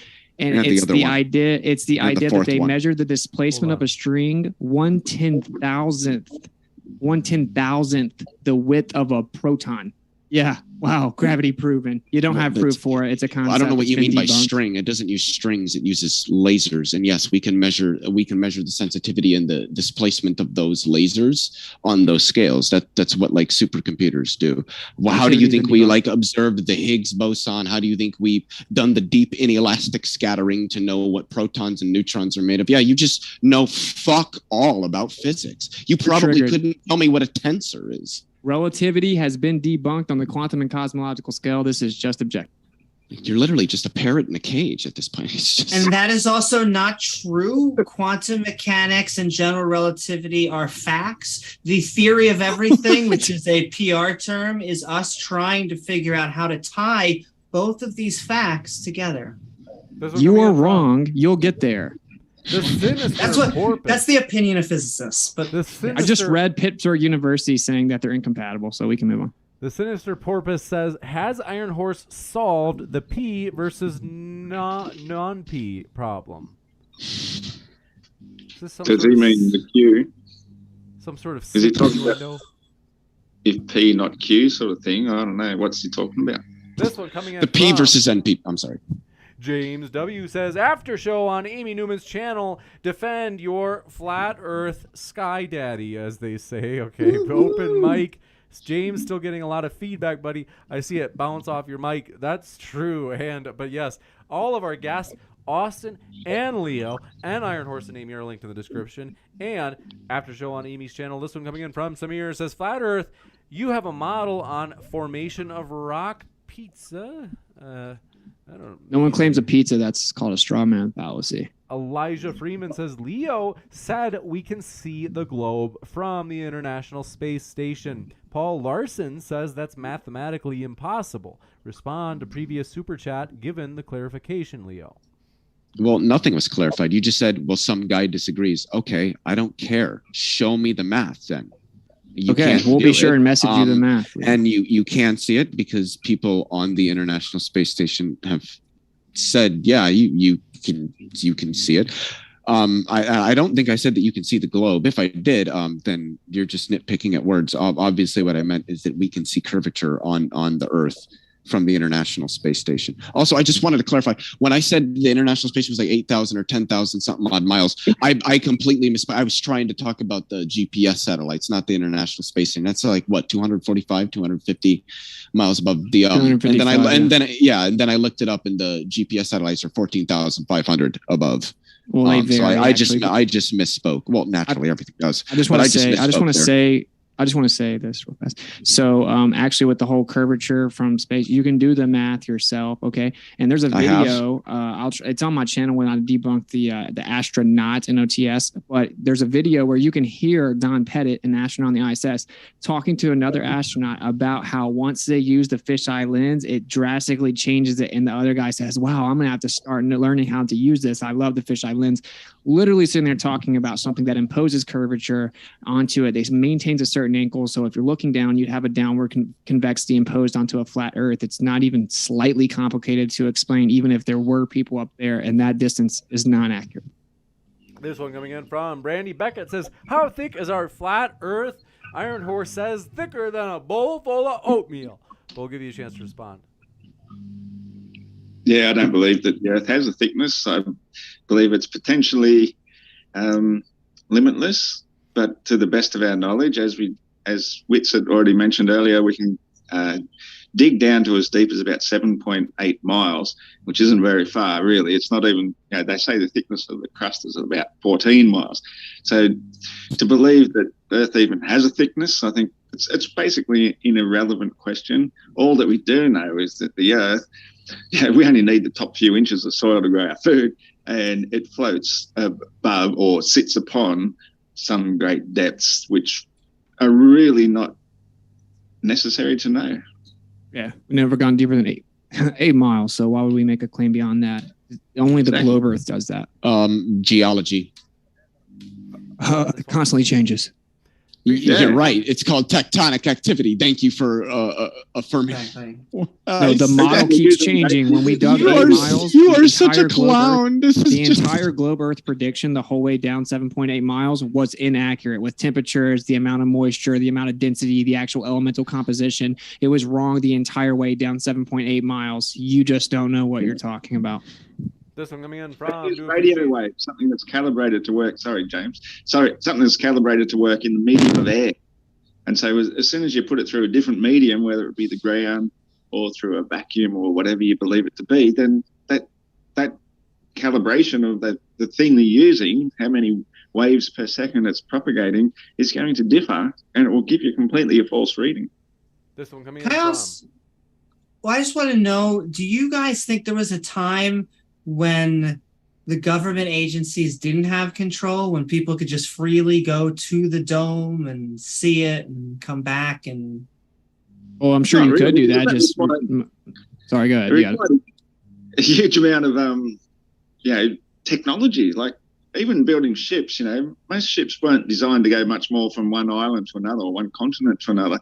To actually travel beyond Antarctica, and like once you hit that ice, you need an icebreaker to even get to the ice wall, which is even just the edge of Antarctica. And then you've got nothing. You've got no fuel. You've got no supplies, no food, no nothing. So I really don't think that it really mattered to people of the past. And really to us now, I think the only way we could do it is with airships, something that can float above it all. And who knows, we might even hit an actual wall and not be able to go any further. So yeah, I don't see that as particularly relevant to what people of the past are capable of doing. Can I ask, do you want to move on, James? If it's really short and pithy, I can give you a chance. No, it's fine because it was a question. So you just go ahead and continue. I'm sorry. This one coming in from, do appreciate your question. Samir says, are there people living on the bottom side of the flat Earth? No such thing. No one makes claims like that. It's so weird that you guys ask questions like that. He just explained to you that it's like an irrelevant question. And the deepest you can go is 7.8 miles. That's the deepest ever dug. So why ask us the question when the truth is you're the side making claims beyond what can be verified? We're not doing that. That's our whole point. We want to empirically verify this. They still think they're in outer space. That's why they think that way. Yeah. This one coming in from, do appreciate your question. You guessed it. Brandy Beckett strikes again. If we have no way to know how thick your flat Earth is, then how do we know our Earth is not actually an upside down pyramid shape? Well, we don't have empirical evidence for that. So we would have to be able to get to the area where you could measure some drastic steep drop off for anything like that to be viable. And also physics alone doesn't allow that. So it's based on what can be empirically demonstrated. The Earth is provably and measurably a topographical plane. When they ask the globe earthers, which we always do for direct physical measurement of curvature, he then says, oh, well, I think that's how hydrostatics would form around the Earth and it become a ball. Because there are no direct physical measurements of Earth curvature, and they're only showing a topographical plane. That's all we are addressing is what we know, and what it does is falsify what they told us the Earth was. That's the whole point. You got it. Thank you very much for this question coming in from Coffee Mom. Iron Horse, why is it day for you and night for us on a flat Earth model? Well, I did actually explain that a little bit earlier. Is I basically said that the sun is small and local, and it acts basically as the hour hand of what we would think of as a 24-hour clock, basically going around the equator, getting higher and lower to give us the seasons. And so wherever it's directly overhead, which now it's actually 1 p.m. here at Australian time, 2 minutes away from, so I'm in the middle of the day. So therefore, whoever's diagonally opposite, if I pointed straight north and went the same distance through the North Pole to the other side, well, that would be virtually there 1 a.m. in the morning. That's exactly how it works. It's exactly how you'd expect it to work. The Earth is divided into 24 slices of pizza, if you want to use that terminology, and that's our time zones. It makes absolute common sense. And in fact, what doesn't work is if we were on the globe and we were going around the sun, we use a clock to measure ourselves spinning once every exactly 24 hours, then every time we moved a degree around the sun, which is nearly a day, then our clocks would actually be out by about 4 minutes. So that every 6 months, we'd actually be having midday at midnight according to the clock. So the clock is a flat Earth proof because it exactly measures 24 hours every single day. You got it. Thank you very much for your question. Coming in from Sky Scion says, I think Amy's obsession with religion shows that Amy is the one in a religion, but she doesn't even know it. LOL.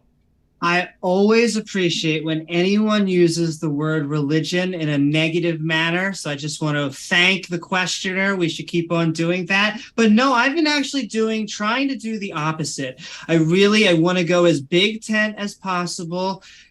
Theists, especially the ones that are for scientific consensus, which I think are actually the majority, are on Leo and I's side. And so it would actually be easy and simple for me to just make this an atheist versus theist debate. But no, I think this is an epistemological debate. This is about, do you accept scientific consensus, or is it about personal experience? This one She's saying heliocentrism is a religion. John Rapp says, Leo and Amy, please explain why flat Earth is foolish. Derp. I don't know if that's like if they're calling you a derp or if, I don't know.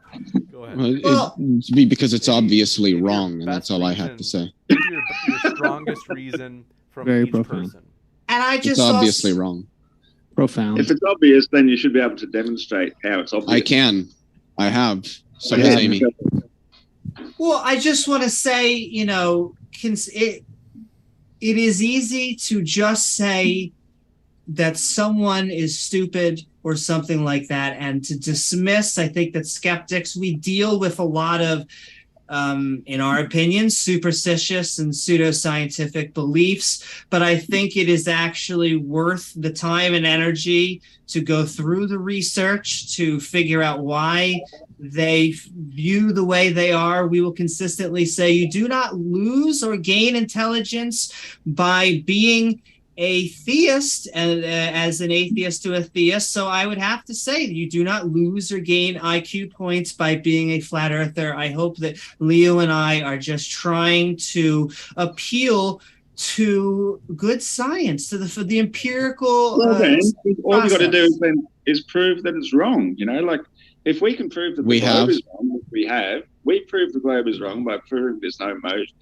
motion, there's no curvature, that everything can be explained by perspective and diminution of things getting smaller in the distance. That all works exactly according to everything we'd expect to see on a stationary planar Earth. So if you are going to prove the stationary planar Earth wrong, you can't just say we've got thousands of proofs. That's what you'd all say, but you've got nothing.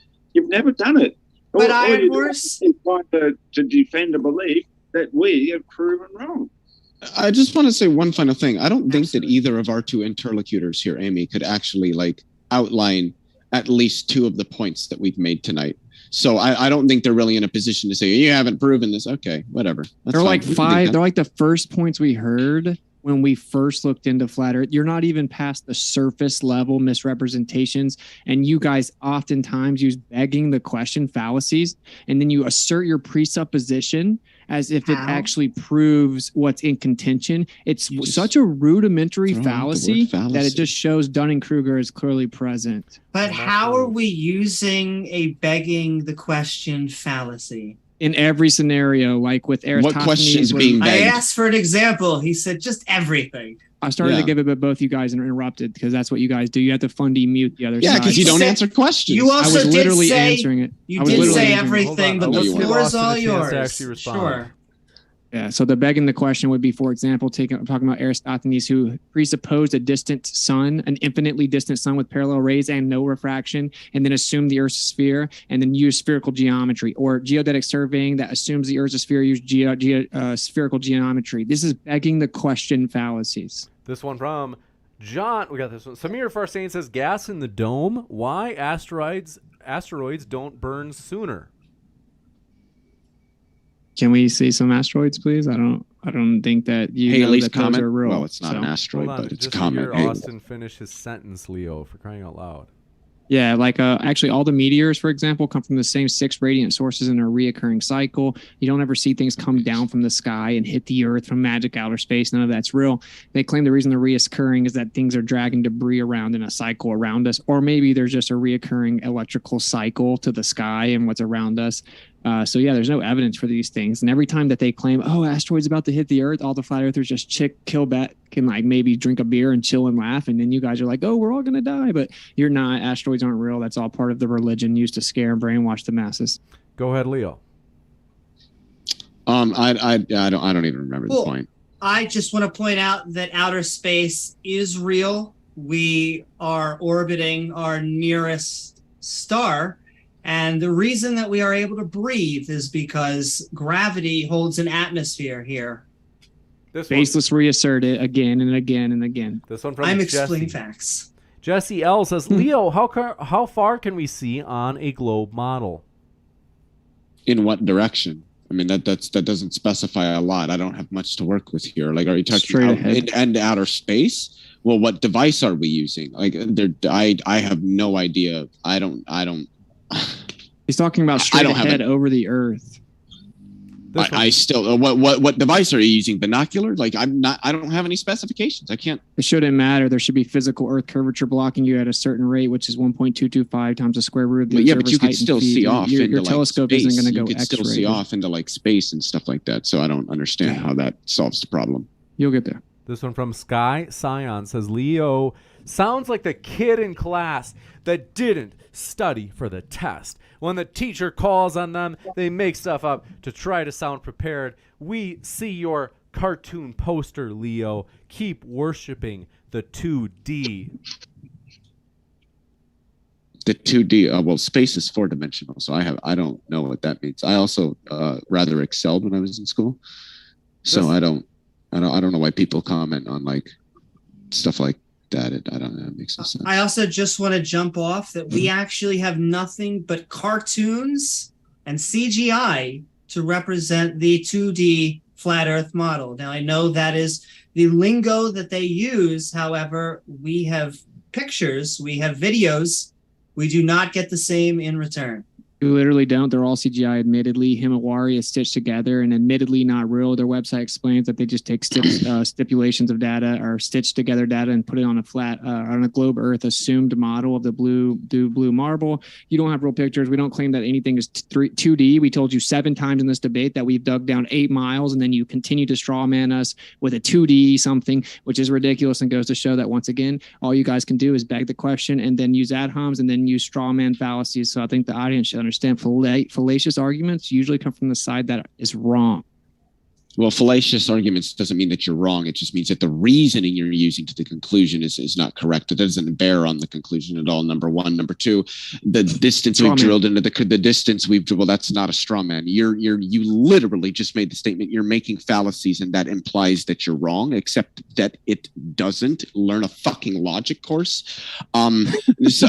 Secondly, digging down 8 miles into the Earth doesn't mean anything about its shape. So I don't know why you keep bringing that up. So yeah, you're Dude, just she not said it was even on 2D. topic. I explained. We talked about the depth numerous times in the debate. So stop straw manning us about something being. What am I 2D. straw manning? I'm explaining. Amy just said that it was 2D. We talked about the depth of the Earth. I'm not three Amy. times. Yeah, but you responded. Secondly, I didn't say that because you used To fallacies. you, not Amy. I'm not saying that because you use fallacies, you're automatically wrong. You could be Yes, you debating did. something that's the truth and just not be good at debating, just be ignorant, and you could use fallacies. What I said was usually when the only thing that one side has is fallacious reasoning, it typically is coming from the side that is wrong. But we This think one- you're using fallacies. You think, but I just. Yeah, continue. We must move on. I want to say, folks, one interesting thing is we did a poll earlier in terms of which side you thought was more persuasive. Consider this. If you thought that your side, that you were, let's say, here and seeing represented on behalf of you was more persuasive, great reason to share the channel. For real, consider it. If you share this video and you thought your side was more persuasive, well, then you could say that your side won on a neutral debate platform, and you can share that link with other people so that they can see it. And that helps us as we're trying to expand this neutral platform where we give everybody a shot to make their case on a level playing field. So if you haven't yet, go ahead and share the video if you thought your side was more persuasive, whether it be a Discord group, Twitter group, Facebook, you name it. And this question coming in from Deej says, better sci-fi movie, The Matrix or Terminator 2? Austin, what do you think? Wait, sorry, what was that? The Matrix or Terminator 2? What was a better movie? I've only seen The Matrix, and it's pretty good. I actually think everything is backwards in The Matrix, and that the angels are the good guys and Neo's the Antichrist. But I'm a conspiracy theorist. But I've never seen Terminator, so I don't know. I'd have to say Matrix, I guess. Also, I just want to piggyback off. When I said two-dimensional, and I heard someone say it before me, nonetheless, my point was that you don't have anything but drawings or CGI. And so that would be the actual point, not focusing on the 2 dimensions, because you can make a 3-dimensional flat Earth drawing or CGI. My point would be you don't have any actual photos or video of a flat So I Earth. didn't straw man you, Amy? Oh, no, not at all, Leo. okay, You're I doing didn't great. think so. Mwah. Literally all pictures ever is of a flat Earth, and admittedly, for the 15th time in this debate, they don't even claim to have full, real pictures of the Earth being a globe in entirety in all of existence other than 1972 moon missions for like the 10th time. So whatever, bro. All you have is CGI. But that's It's not pretty answering obvious. my question. I asked you, why do you not have anything but cartoons and CGI? And you're like, all they give us is cartoons and CGI. I said all pictures are of a flat Earth. That's what I That's not actually true. said. But So that's you okay. you'll get there. You'll get there. You could say I'll get there. What you said was very silly, but I still heart you. This one coming in from, do appreciate your question. Thunderstorm said the Earth without water is shaped like an egg, not a sphere. What? I don't know. Water Melissa? just doesn't behave that way. Water fills its container and it will create a flat and level surface between any and all edges. So it can't be egg-shaped, it can't be sphere-shaped, it can't be anything else other than the edges being higher than the water level. And considering we know the known Earth is at least 70%, slightly more, water, then obviously the land masses are that which is above the sea level. So therefore, it just has to be flat. It can't be anything else. It's as simple as that. That's the end of the discussion. Yeah, Why fluid does water dynamics. find level? Fluid dynamics is the process Because that always trying to find a state of equilibrium. No, because static water could do the same thing, and to which you wouldn't apply fluid dynamics. There's no dynamicity, so that can't be an answer. Fluid So why statics does water always why does water always find its seeks its level? equilibrium. Yeah, why? Because it has mass, it has its fluidity, and therefore it will, being heavier than air, it will fall through air, and then Why is that? being less dense than the ground, it will rise above it and create a pool and create a sea, or whatever you want to call it. It's always going to do that because that's just the natural observable law of physics. Pressure Yeah, mediation. but what is that law? Like, why does water fall through the air? Well, we just call it density and buoyancy. It's as And the simple law as of that. gravitation. And I is have a question. Can you give me the equation for buoyancy? Oh, it has a little g in it, but the principle of Archimedes. Yeah, principle so is it has along the- gravity in it, right? Gravity But is, the is an Archimedes- aspect of buoyancy. That's but why you don't Archimedes- have buoyancy in space. But Archimedes' principle long predates the equation with little g in it. And again, I explained this, but you Again, just that's have why not we don't use it, acknowledged because we Little have g, better equations. Little Hold on, g just to is hear the actually downward. Little g is actually downward acceleration, an agreed upon average. That's It's just what the gravity effect is. that we Hold on, observe. just- It's not actually the cause claim, which is big G, which is what's in contention. No one disputes that things go up or down. It's a mathematical construct, an agreed upon average of downward acceleration. Yeah, not the whole exclusive to the point of globe. it is it's just a formula to try and describe what we actually observe. It's not trying to say why it is what it is we observe. It's just saying what is happening. It's not saying why it does it. Why Well, it does it I didn't say that it did. is basically a resistance. Resistance is the only force, and resistance comes from the density of the medium that it's in. So because air has very little density, it has very little resistance. Water has far more density, so therefore it is far more resistant. Ground has far more density, so it's even more resistant. Everything is a resistant force. It's not an attraction force. Everything can be broken down to resistance, not attraction. And that explains relative density and buoyancy. So why is Earth's gravitational constant in the equation for buoyancy on Earth? And why Because it's downward. why is there no Because it's a buoyancy medium in of air. space? Why is there no buoyancy in space? We don't make If you claims put a- about fairy If you tales. put a and big, vacuums. if you put a ping pong ball in a bag of water in space, you can just literally look this up on YouTube because astronauts on the ISS have done it. The ping pong ball will actually sit in the water. Can you tell me why that is? no one goes probably- to space, buddy. So Well, except that the astronauts on the International Space Station Well, that are why is the literally water in a weightless environment. You can literally see them floating. Now, Why- unless you why want to is say that the it's water that's actually- just Hollywood with their laser beam. All right, The let's, water- let's hear it rise, uninterrupted. then you can Let's do hear that, but- Uninterrupted. We'll come back to you, Leo, but let's hear from Flatter or Iron. Go ahead for a minute. Yeah, it's just basically saying that if you've got a glass of water in space, well, there's nothing to contain the water, and water is made out of individual molecules. So that's why it basically boils in a vacuum because it's returning back to its gaseous state. So you can't even have a glass of water in space in the first place. You wouldn't have it. It would just dissipate into the gaseous components. And basically what they've done is they've put a little sponge into a glass of water, suspended that into it, and say, oh, look, weightlessness. It's ridiculous. It's a crazy argument. Well, but except that the environment in the ISS is still 14 pounds per square inch because that's what humans are used to on the atmosphere. So it is pressurized still, number one. Number two, there is still gravity in the ISS. That's why it orbits the Earth. There just isn't enough to give rise to buoyancy because G is too small. Why is it that G is such an important factor? Why is it that if G is too small, you don't have buoyancy? I'll explain it if you don't interrupt, right? So little g is an agreed upon average of downward acceleration. Everything's intrinsically electrostatic. And actually, we have an electric gradient that results in a downward bias. So there is a slight downward bias. Not all flat earthers agree on this, but it is pretty demonstrable in my opinion. And everything's electric on the Earth. And so we factor this in so that we can actually mathematically quantify the effect of the buoyant force, right? So relative density seeking equilibrium or density disequilibrium in the process of seeking equilibrium. So it's not really that big of a deal because it's in no way proven gravity. It's just the effect of downward acceleration to an agreed upon average for mathematical purposes. You're actually claiming big G is the cause of the effect, and that's what's a contention, and it's never been proven, and it never will be. That's number one. That's not the one I'm claiming. Number two, what factor in the equation for buoyancy it talks about electricity? What variables are the electric ones in that equation? Again, if you're claiming that electric forces are affecting it, then you need to give me what the dynamical variables for that electrical interaction are in the equation. What are those? Okay, so electrostatics just sets the up and down. Little g is nothing more than the quantification of an agreed upon average of the down. So when things go down, this isn't an answer to my question. Let's give him a chance to finish. I promise.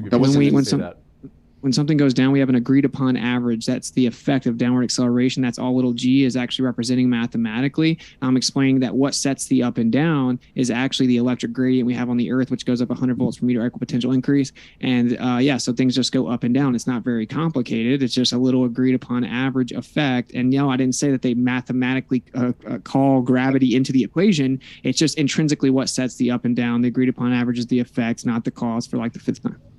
Yeah, so you didn't answer my question. What are the what dynamical variables represent that electric interaction? You just said, well, there's some variables that do that. What are the variables? Give them. The little g itself is a quantification. That's gravity, not electric. That is not an electric force at all. That is gravity. What is it? So what are the electric ones? The little g itself is a quantification of the effect that comes from the electric gradient. It's just the effect. No. It isn't gravity itself. Downward acceleration is not what gravity is. It's the effect of gravity, which is big G. We both have the same effect. I'm telling you that the actual cause is electric, because everything is. You're claiming that space-time bends and warps, which literally is just insane reification fallacies. I personally just, no offense to you, but I think it is actually just the resistance from the density of the medium, that we don't even need to invoke any sort of force whatsoever, electrostatic or whatever. It's just the resistance factor is simple enough just to explain why a thing will drop or why it won't. So if there's no resistance of the actual medium, then that's basically all we need to say why a thing drops or why it doesn't. This one from Brandon Hansen says, question for the globetards. Why does all the evidence and theories that justify the globe come after the assumption that the Earth is a ball? I would say it's the exact opposite. Saying that we have a presupposition is incorrect. Just saying, like, the scientists have a presupposition that the world is a globe is incorrect. What has happened is a scientific consensus has been formed in that all physicists, all people in the field, believe that the world is round. And we have multiple experiments for, at this point, hundreds of years. I would say the first empirical was thousands, but really it took natural philosophers to go into the process of science for us to really verify it. This one from MJ says, Austin, how many empirical evidences have been given? I don't know what side they mean. Yeah, I give a lot. Like, every single time that we do anything in the world, like fly planes, helicopters, ballistic missiles, any long distance shots, anything like that, that all assumes a flat stationary plane Earth. Well, every time it's effectively implemented, the practical use case is physical evidence for that assumption of the Earth being that way. And then we physically measured it. So all physical measurements show that the Earth is flat. So the amount of empirical evidence is all of it. All replicated evidence shows that the Earth is a stationary topographical plane. What the globe claims is, well, it does always look like it's stationary. It does always look like it's the center. It does always look like it's a plane, but actually it's too big to tell. It's curved and spinning and tilted and wobbling in a vacuum, and it always looks like it's flat and stationary. That's the actual position. That's why we say we need actual evidence. So the Earth is the center of the universe, just like Pluto is the center of the universe, just like Jupiter is the center of the universe, just like the sun is the center of the universe, because that is how expansion in all directions works. There would have to be a central point, wouldn't there? No. This one from Shapeshifting Monkey says, I feel like I'm in ancient Athens being lectured to by this soggy Aussie soaking in his pickle barrel. Okay, well, thank you very much for that. It's like you look jealous, bro. Look very charming in your hot tub. Deej says, sorry, Witsit, but Iron Horse is, let's see, they say he's carrying you right now. So they thought you're part No, not at all. I think Thank you, bro. Witsit's doing a bloody great job. I just have a slightly different point of view when it comes to some sort of electrostatic attraction. I don't think it's necessary. I just think we have the bottom of the universe, and that's what the Earth is, and we have everything else above us, and I don't think we really even need to have a force apart from resistance to stop things from dropping any lower, and that's what the Earth is. It's the resistant force that stops anything getting any lower. Yeah. This one from the Crawdaddy029 says, Flaters, I think they mean flatters. They said, would you donate your brains to science when you go? It would help humanity to find the flaw that leads to rejecting reality.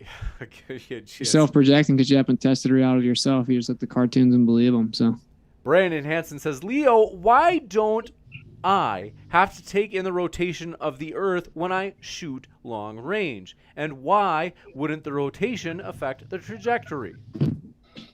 Because it's not when he says shoot, I'm assuming he means just like a shotgun or something, or maybe like a bow and arrow, like a compound bow or something, because you're not going over near enough of a distance. Except snipers do actually have to account for those things when they're making long range shots. So there are certain people who shoot that do have to account for that. The average hunter doesn't. The range isn't long enough.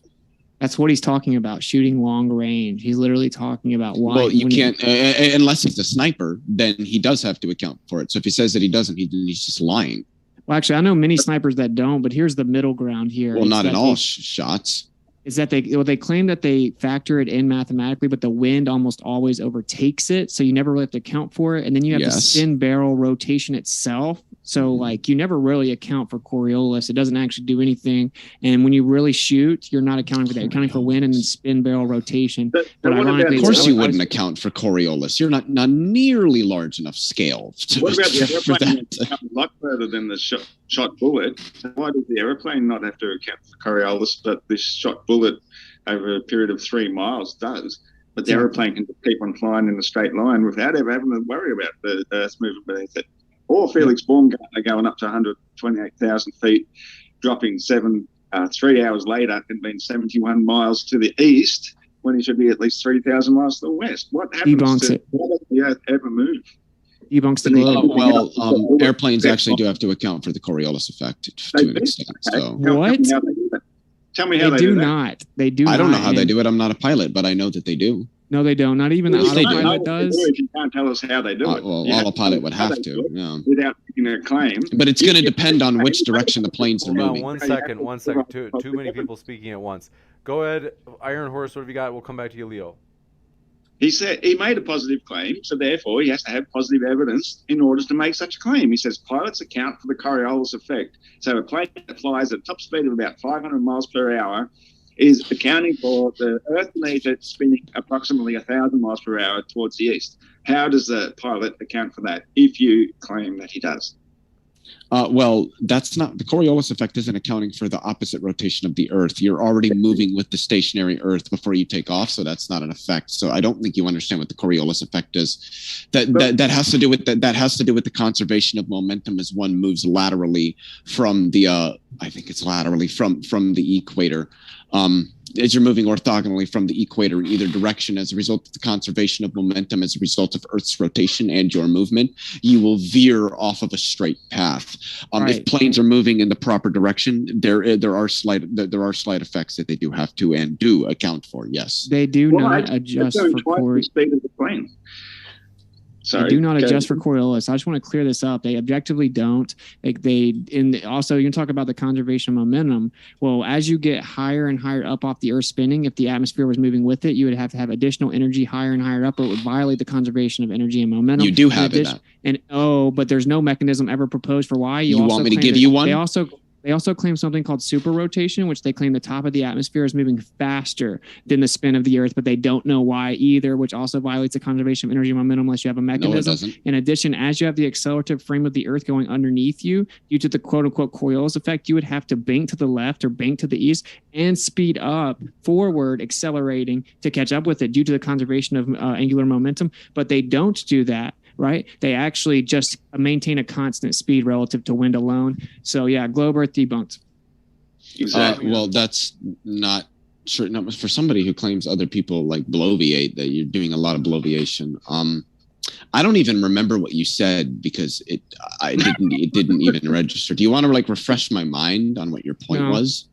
All right. Seems you're not even interested in a discussion. You're not actually interested in helping people understand. I'll repeat one more time. I think that's one of the biggest things here. All right, Leo, check it. They're not interested in a discussion. If you shoot a sniper rifle and you claim that we have to account for Coriolis because the Earth spins underneath it, changing the path of the bullet when we shoot north to south. For the love of Pete, if you asked him to try to explain it, Leo, and then he's trying to explain it, and you speak over him. But he's not See, explaining it though. That's the because problem. You can do that right after he gets done finishing, but it's like when you constantly interrupt, you do interrupt an awful lot. I know, because they don't answer an awful lot. Okay, so here's the thing. They probably think that you don't answer an awful lot, but they're not Except I can't explain objectively how I do. They can't. So here's the thing, though, Leo. You have to have a perspective of, like, other people have different opinions than you, and not everybody has the same theory of mind as you. So, like, there are other minds, and they have different interpretations of things. I'm not saying that they're equally right, but I'm saying, like, they probably think that you're not answering just as much each time, but they're not interrupting. But so we'll give it a chance, Austin, and then we'll go back to Leo.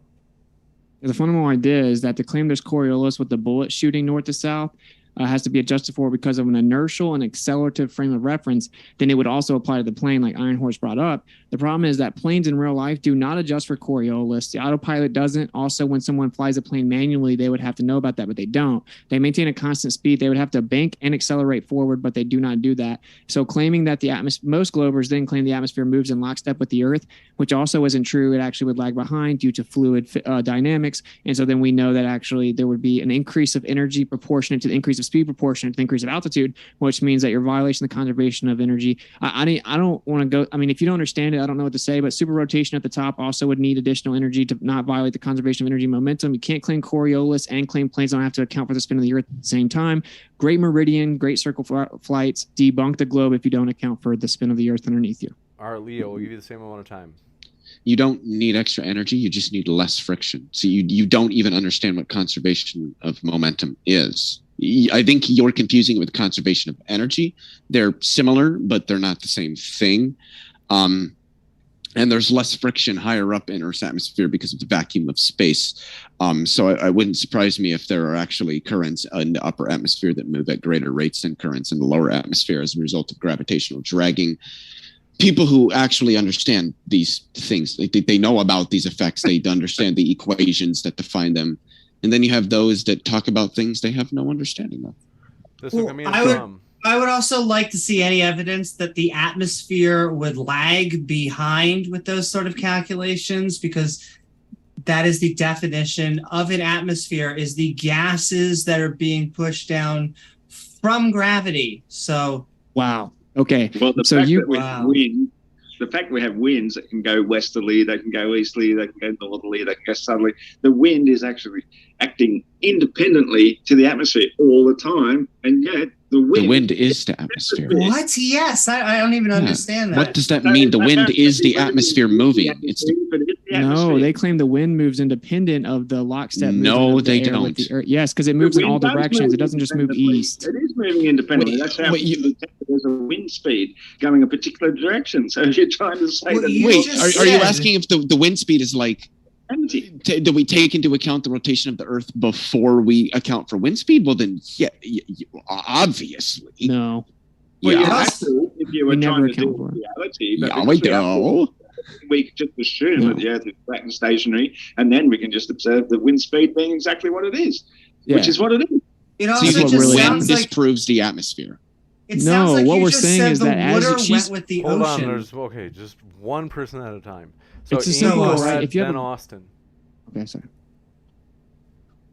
Oh no, it sounds like what you said is that the water doesn't go with the ocean, and that is just non-coherent. Like the wind is the atmosphere. So I don't know what you're talking about. Yeah. So if the wind, like if you have a blender and you turn it on, the middle mechanism that is rotating, right, it's going to go a certain speed. All the stuff outside the blender is going to lag behind the middle mechanism proportionate to the distance outside of it. It's going to get further and further behind it. It's fluid dynamics. It's a very simple concept. So as you go higher and higher above it, to go the same amount of distance or to go to a greater distance in the same amount of time requires you to go faster, right? It's very simple concept. So that means that the higher you get above the Earth, the bigger the circle is, the bigger the orbit, the further distance traveled. So the atmosphere would have to be going faster and faster proportionate to altitude increase to keep up with the Earth objectively. That's just basic physics. So then either it lags behind or it doesn't. They claim it does, but it's not very much, that it's just like 2 miles per hour up to about the height of a commercial airliner. So you don't have to really account for it because wind is a greater adjustment than that. We have problems with it being intrinsically logically contradictory to Coriolis. You have to adjust for it. The law of conservation of energy and momentum both debunk this. on. Super rotation also does. All right. This one coming in from, do appreciate it, Brandon Hansen says, Leo, why don't I have to take in, we got that one. Andrew Handelsman says, Witsit, I saw you and Team Skeptic at the theater the other day. Did you guys go to see Top Gun Part 2? Just thought it was odd seeing you together. Cheers. You hanging out with team? No, bro. Come on, man. This one from Brandon Hansen says, never had to factor it, Leo. I shoot 800 plus a lot. Yeah, that's under the limit. You're not 800 plus meters. I'm assuming. Yeah, you're not. I don't think you would really need to then.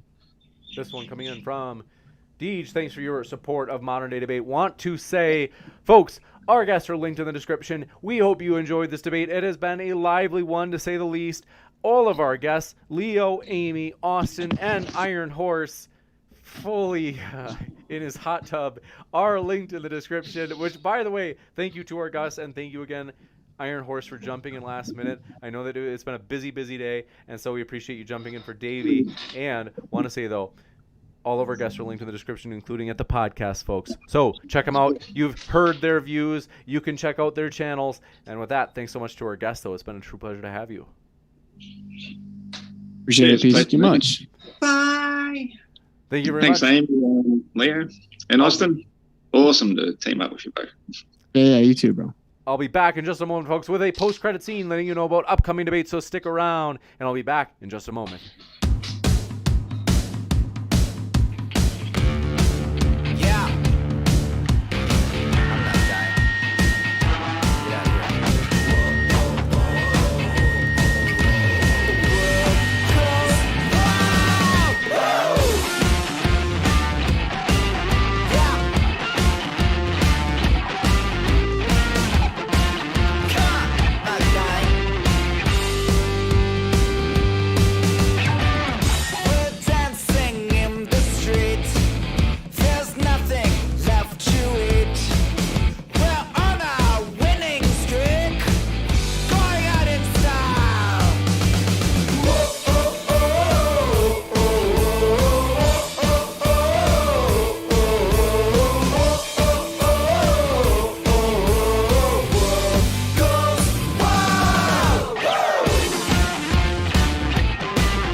Amazing, my dear friends, thrilled to have you here. We hope that you're having a great day, or great night, depending on where you are. 2 seconds. Let me just move over. Can you see me? I'm here. Don't worry. I'm still here. Want to say thanks so much. Let me say hello to you in the old live chat. Thank you for all of your support. Seriously, it means more than you know. Here I am at the bottom left. There. How's it going, guys? Good to see you. Thanks for being with us. We hope you feel welcome, whether you be globe Earth, flat Earth. Seriously, I know it gets wild and it gets rowdy, but I want to say we appreciate all of our guests. Seriously, we appreciate you, globe Earth, flat Earth, you name it. And we know that for our guests, I would rather it be a wild, passionate debate rather than if it was a quiet, boring debate. So we appreciate all of our guests. We appreciate their gusto. It was a great debate. Seriously, it was tremendous. Amazing. And want to say thank you guys so much. Seriously, I enjoyed this. It was a blast. I hope you did too. But before we continue, I want to say hello to you in the old live chat. Cracker Jack, happy to have you here. Globe Busters, thanks for coming by. GA, thanks for coming by. And thanks for your super generous channel support. We appreciate your support. And yeah, folks, if you didn't know, we do have channel membership support. So we want to say, hey, highly encourage you, check it out, consider it. You can become a channel member for as little as $1.99. You can use those epic emojis that you see in chat, including calling people soy boy, which is a favorite, or using the amazing one. So thank you guys. We appreciate all of your support. And thank you guys for being here in the old live chat. El Rowdy Guy, thanks for your kind words. Says James, you're a legend, bro. Grateful for you. Thanks so much for that. That means a lot. We really hope you enjoy Modern Day Debate, as it is a neutral platform. We strive to give everybody a fair shot to make their case on a level playing field. That is our vision, and this is just the beginning of our story. My dear friends, we are thrilled and excited and appreciate all of your support. Sharing the channel, liking, all those things really do help. Seriously, thank you guys, as we have hit 80,000 subscribers, and we appreciate all of you, each and every one of you. Thank you for subscribing, as that helps as well. Thanks for becoming a channel member, Sapo Man. Welcome to So Much Soy. Thanks for joining that channel membership level. Seriously, your support means a ton. And maybe you're like, I'm not into the whole YouTube. I think YouTube is kind of biased or whatever it is. We have Patreon.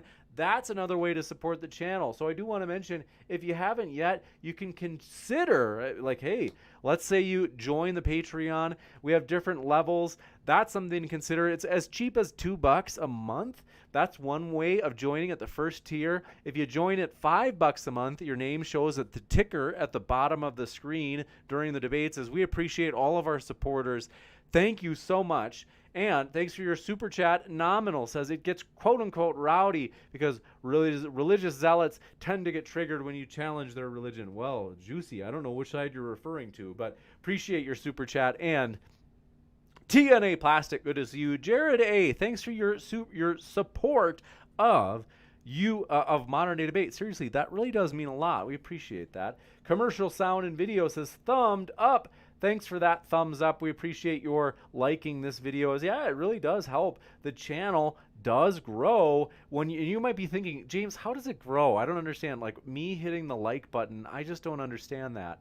Thanks for your support, Iron Horse. I see you there in the old live chat. And thanks again for saving this debate 2v2 format by jumping in. That means a lot. And so I'll explain, though, because like I said, people might say, I don't understand. If I hit the like video, does that really help you, James? I mean, it just seems like it's something to, just because, it just kind of ends there. No, it doesn't really. The YouTube algorithm, from what I've read, does factor this in. In other words, for example, our YouTube videos, our debates, get recommended a pretty good amount. We've got a pretty good ratio. So that's a cool thing. They get recommended more when you hit the like button. So like I said, if you want more people to see this debate, yeah, you can share it. That helps for real. Like if you've got a Discord group or a Globe Earth group on Facebook or a Flat Earth group on Facebook, whatever it is, you can share this debate. And that's a great thing, because if you thought your side was more persuasive, well then you're sharing material where your side was more persuasive on a neutral platform.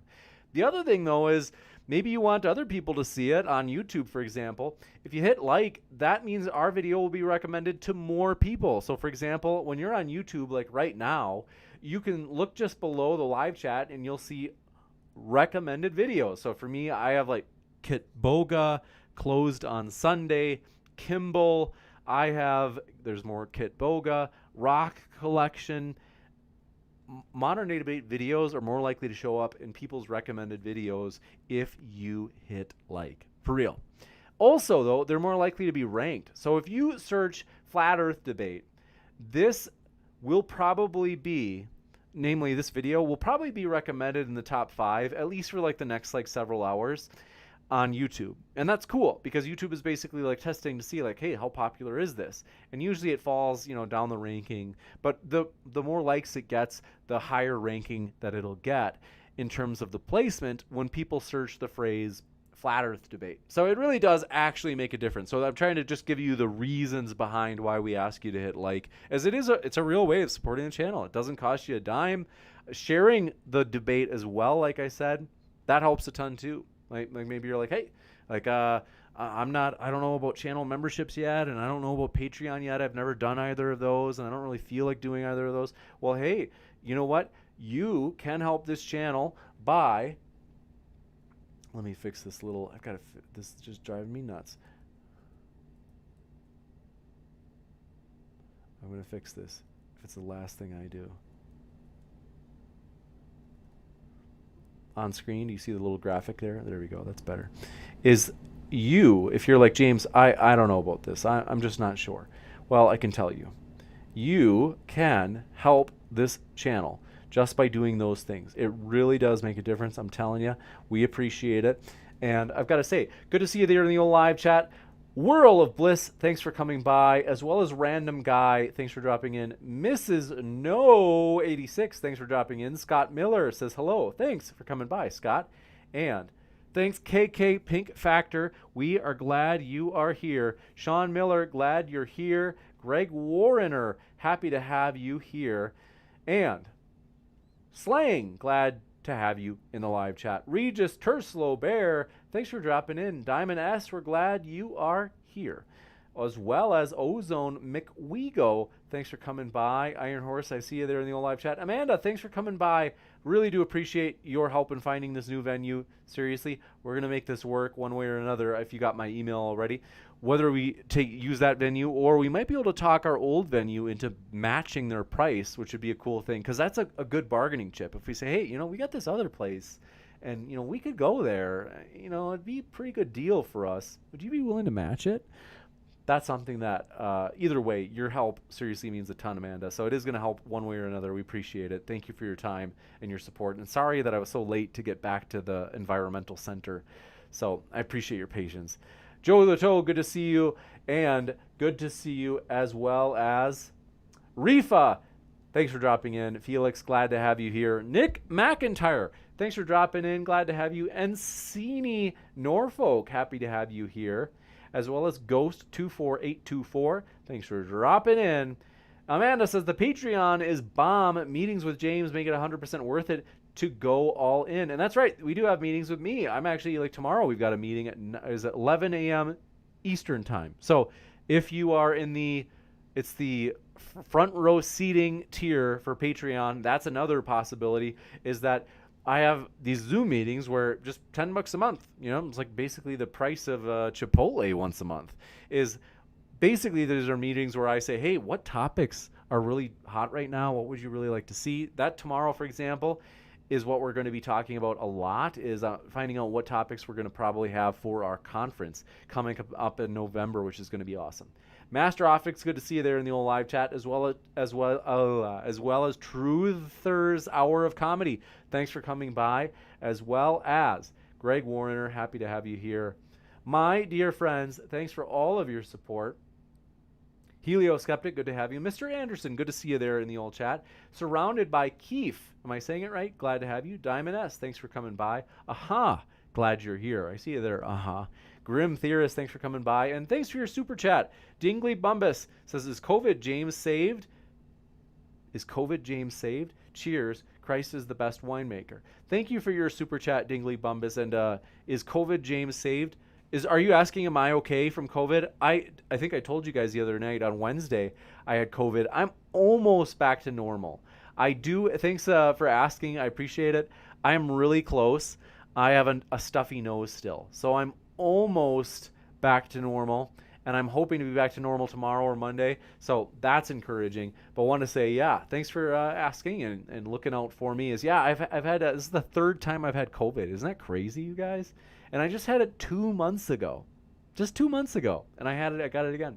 But it wasn't nearly as powerful this time. Like this time I like got over it a lot better. I've been able to handle a lot better. I've been resting more, but not needing to like sleep an entire day like back in July. Iron Horse, thanks for coming by. Says thanks for the channel. Enjoy seeing it go from strength to strength again. Thank you, Iron Horse, for forgiving me. And because as you know, I had strong words in our email exchange, and I appreciate you forgiving me. I owe you. It's true. Thanks for jumping in. And Yudaf Haku says, did you hear my response about the Young Turk shout out? I did. Let's go to that. So I saw you said Anna Kasparian said to Dennis Prager that MDD is a potential platform to debate leftists on. It was awesome. That is so cool to know. I am so pumped because modern day debate, hearing that now we're being, that, yeah, some people are like, even like, that's something I had dreamed of. I told you guys this like 6 months ago. Do you remember when I said someday, these people are going to be on Twitter, they're going to be these big time content creators, like Young Turks is like one of the biggest political commentary channels, period, like on YouTube. And I said, there's going to be, big creators who are going to say someday like, hey, well, if we're going to debate, why not modern day debate? I said, it's going to happen, folks. Believe me, on Twitter, we're going to be recommended. And it's happening. So the fact that Anna Kasparian had said, hey, like Dennis Prager, like modern day debate would be a good place to debate leftists. That's encouraging, my dear friends. It really is happening. We've got something big going on here. That means a ton. I am encouraged by that. I really believed it, and it's happening even sooner than I expected. So that's encouraging that Anna Kasparian had said that. And we are excited about the future, you guys. We've got some big stuff. I told you I've got some juicy news. I've got to tell you, we are working. I can't tell you yet because it's not confirmed, but we're working on setting up a debate between. I've got to tell you, we're working on setting up a debate between Destiny and a very, very popular content creator on whether or not there's a satanic elite. I will not say who the name is because we haven't confirmed it yet, so I can't say that yet. But I will tell you we're excited about that. And then, Light of the Twin Lamps, are you still in the old live chat? Let me know. I'm going to tell you. Light of the Twin Lamps, you sent a super chat the other day. I want to answer it, and then I can send this to you later, and hopefully you see it. Said, I would love to know your daily hygiene, beauty, and workout routines to achieve the Giga Chad physique. That's funny. I don't know if I have a Giga Chad physique, but I appreciate your kind words. My daily hygiene is I do use lotion once a day. I should probably use it more than once because I live in Colorado where it's super dry. And then beauty and workout routines. You know what I do? No joke. I'm dead serious about this. I have read or I found online that it helps. I use these micro needles, like one of those like derma rollers. I've tried to use that to help kind of keep my elasticity, to have a little bit more, what's the word? I can't remember the word. Because when I was young, did not use a lot of sunblock. And so now I use these little derma rollers, and they just kind of help keep a little bit more elasticity in your skin, because I wish I would have used, that's for real, I wish I would have used, I'm not making that up, I'm very serious. I wish I had used sunblock when I was younger, because I'm usually told I look a bit older for my age, and I'm not like worried about it. Like I'm willing to be honest about it. I'm not like afraid of saying it. But yeah, so I'm like, okay, like I want to try to keep that. What's the word? The elasticity. There's like something in your skin. You want to keep it. I can't remember it, but it's supposed to stimulate that. But the other thing is, I work out once every day.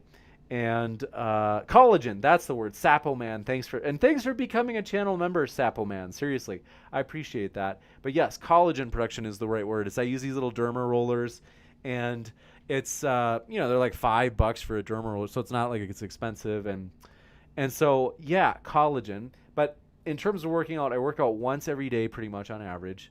And I'd say it's pretty accurate average. And I lift. I usually lift every day. So a little bit, not a ton, but maybe 40 minutes or so on average.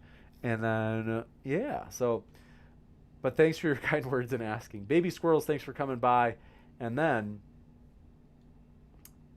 We appreciate you guys coming by. Thanks for all of your support. I got to go. It's getting pretty late. But I want to say I love you guys. Thanks for all of your support. Seriously, you guys make this channel fun.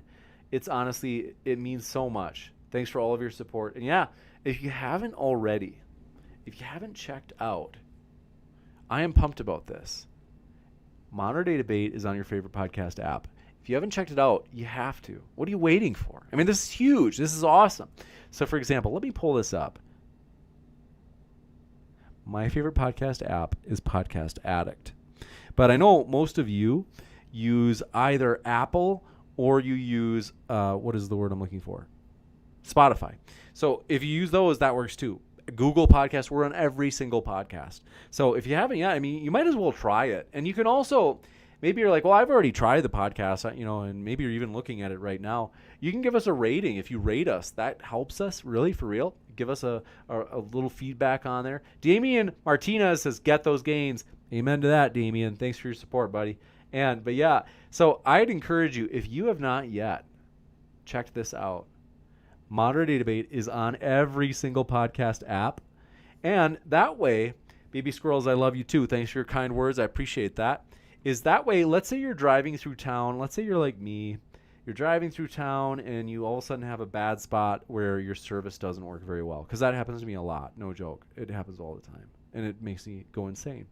However, if I have a debate downloaded through the Modern Day Debate podcast, so for example, like right here, it's hard to see my phone, but Modern Day Debate, you can see our logo there, is you can download the debate, and then you don't have to worry about if your service goes out as you're driving, because you've got the debate downloaded. How convenient.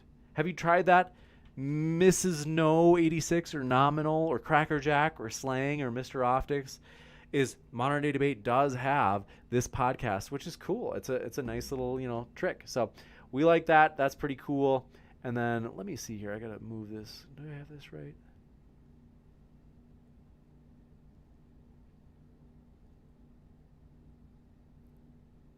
There it is. Okay. But yeah, so pretty cool. We're excited about that. And yeah, the podcast is growing. It's 100% ad-free. We don't make a dime off of it. We hope it's just a value for you.